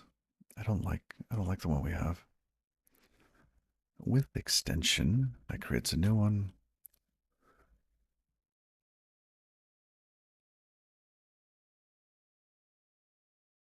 There we go. Does not need to be mutable. Good.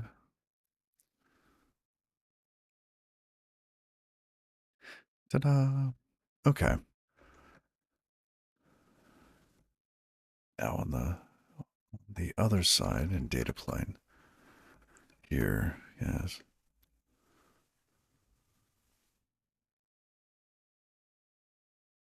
What are we doing? Old data path, okay. So we're trying to get the file. If it exists, fine. If we detect that the wall log has been rotated, the salt would be off by one, right? So we check to see, do we have the old path? If we do have the old path, we find the old ID. If we have the old ID, then we construct the rotated wall path for the previous path, and we remove it.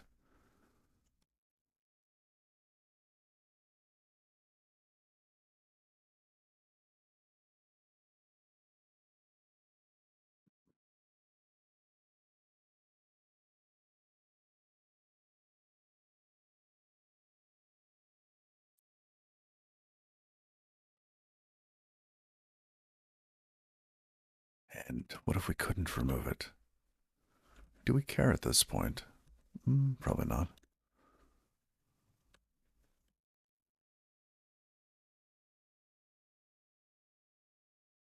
So let's just log it. If it equals that, tracing error or warn would not remove old wall log.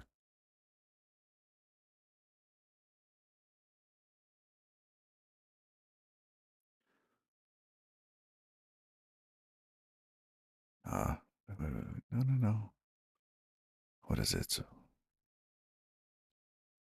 path equals old wall path.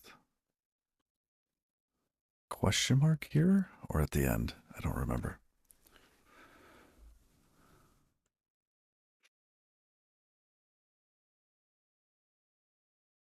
Oh, that's a result. Yes, and this here.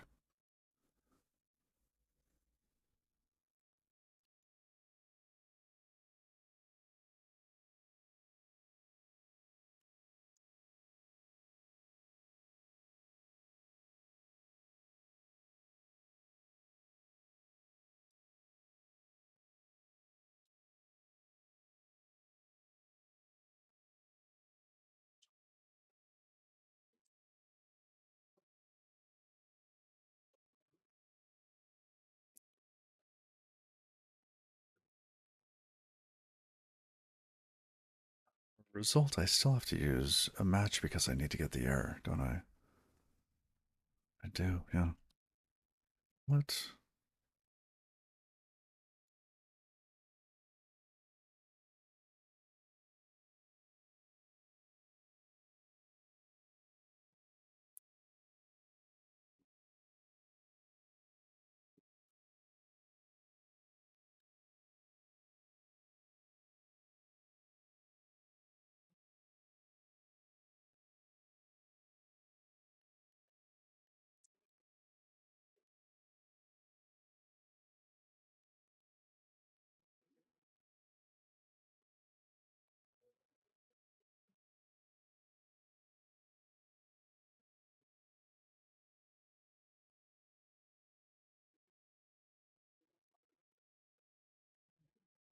See, let's also add the path.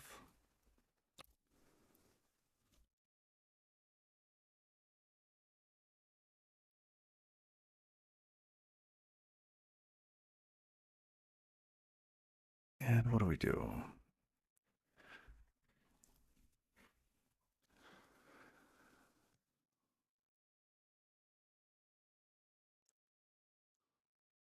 Hmm.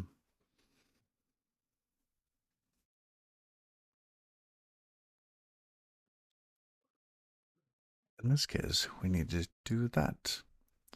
So we could extract that to a function.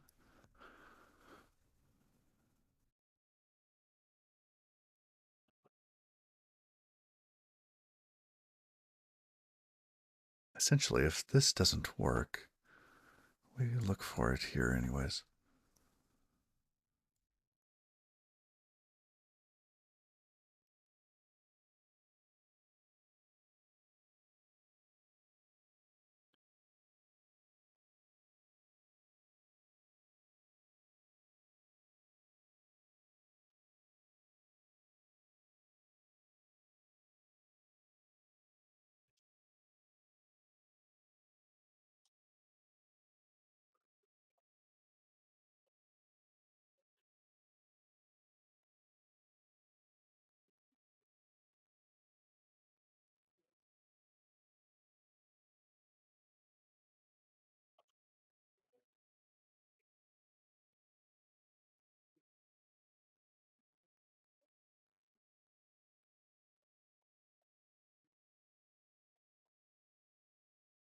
This is also not correct.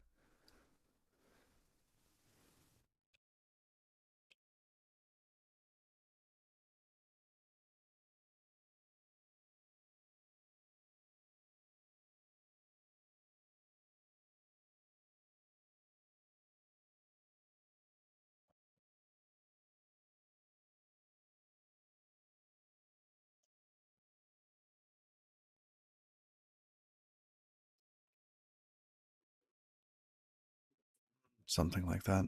Okay. If this fails, then we still do this.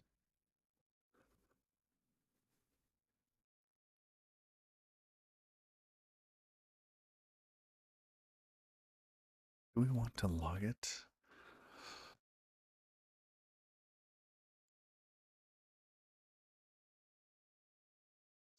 So here we should probably return errors, log them here.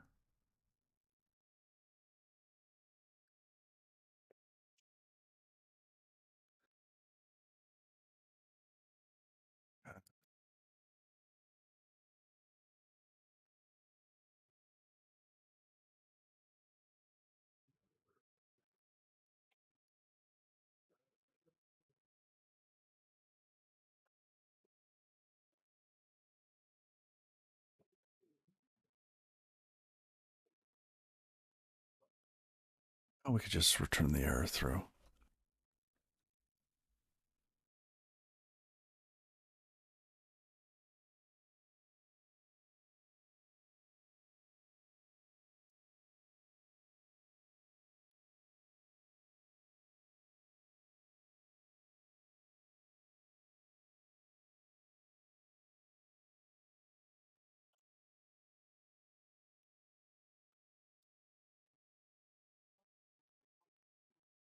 That's right.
Mm.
All right.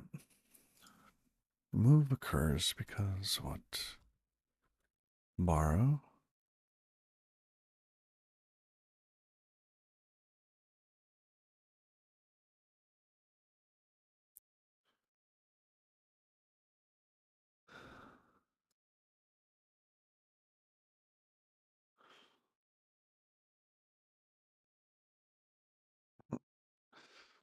Mm, let's not do it like that.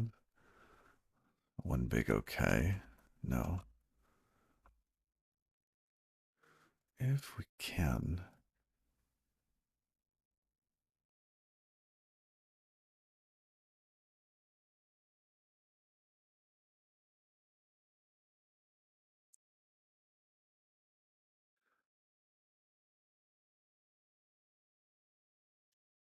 option to a wall log.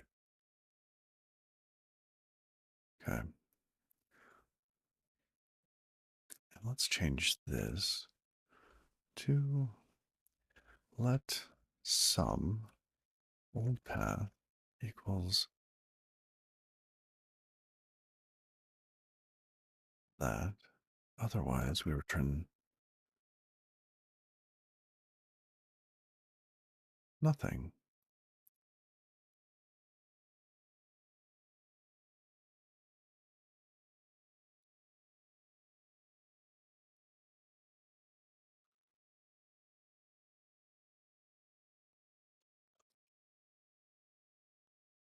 Oh, else. I'm missing the else.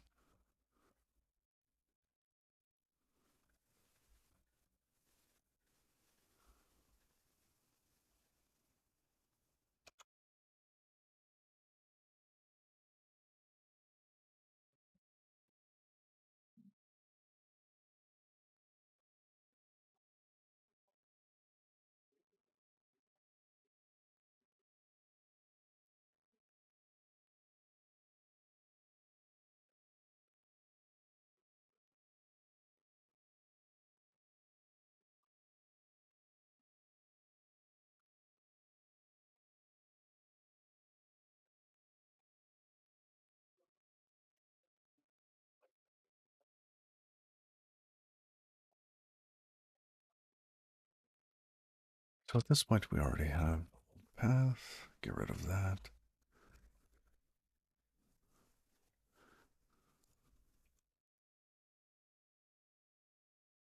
Else to do. Okay.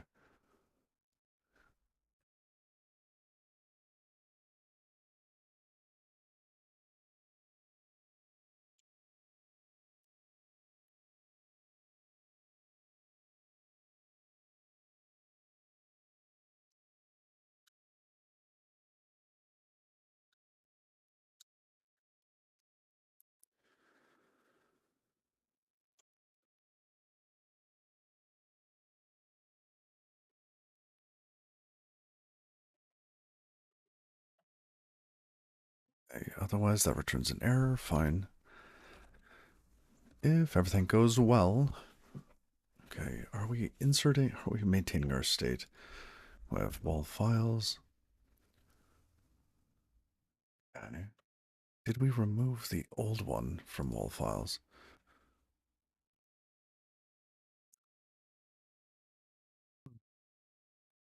Hmm.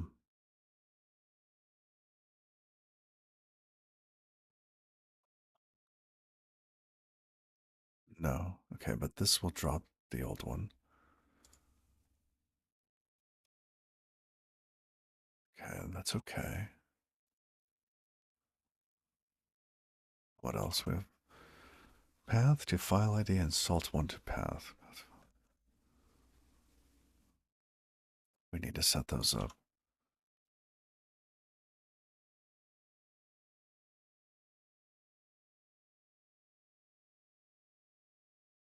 Old path and our file ID.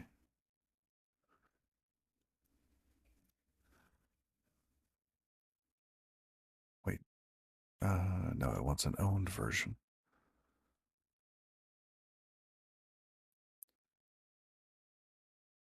Okay. Salt.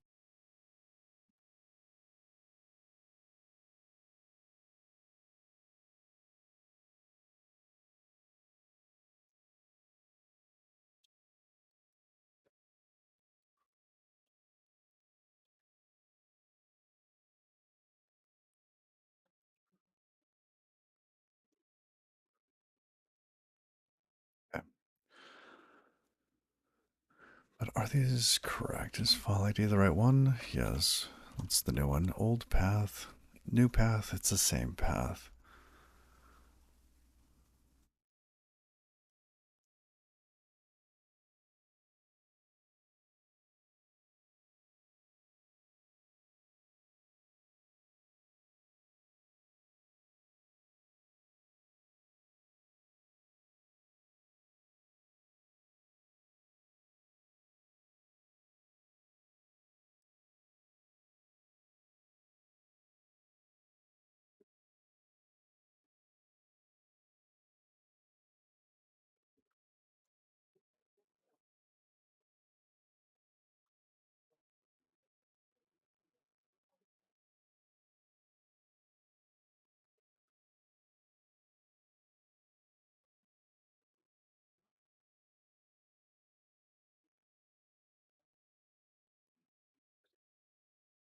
Do we need to clean those up at all? Because in this case, if we try again, we're going to find the wrong thing. So if we couldn't find it at all, fine. However, if we had a path to file ID and we error out here or here, this one's fine. If we can't remove it, fine.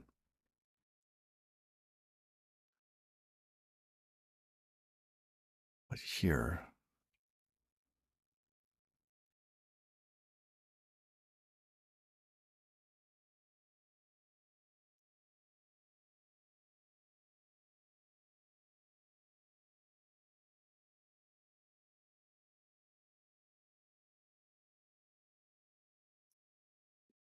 yeah, remove, and this wants a file ID.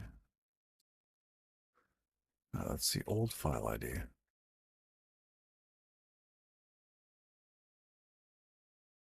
Self dot. Let's do file ID dot remove. I should just have a remove and have it do all of these.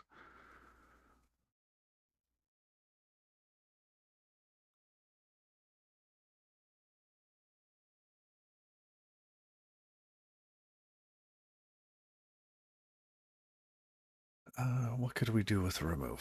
What do we have to pass in?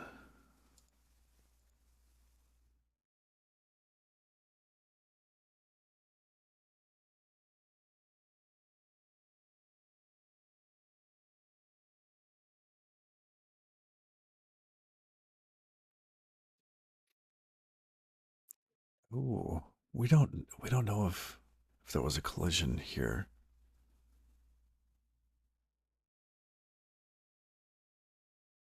Okay. So when we look this up, we need to ensure that we look this up, we get the file to path ID, and that this here has the same. Oh, no, no, no. So in this case, we're fine. Because in this case, we intend not to use salt 2.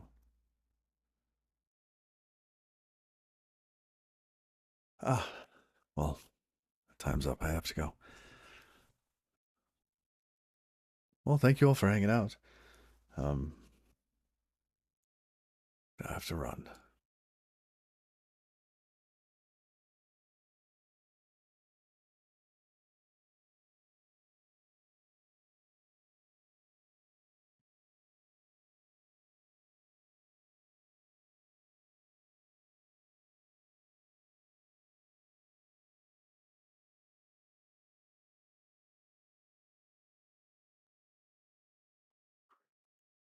All right.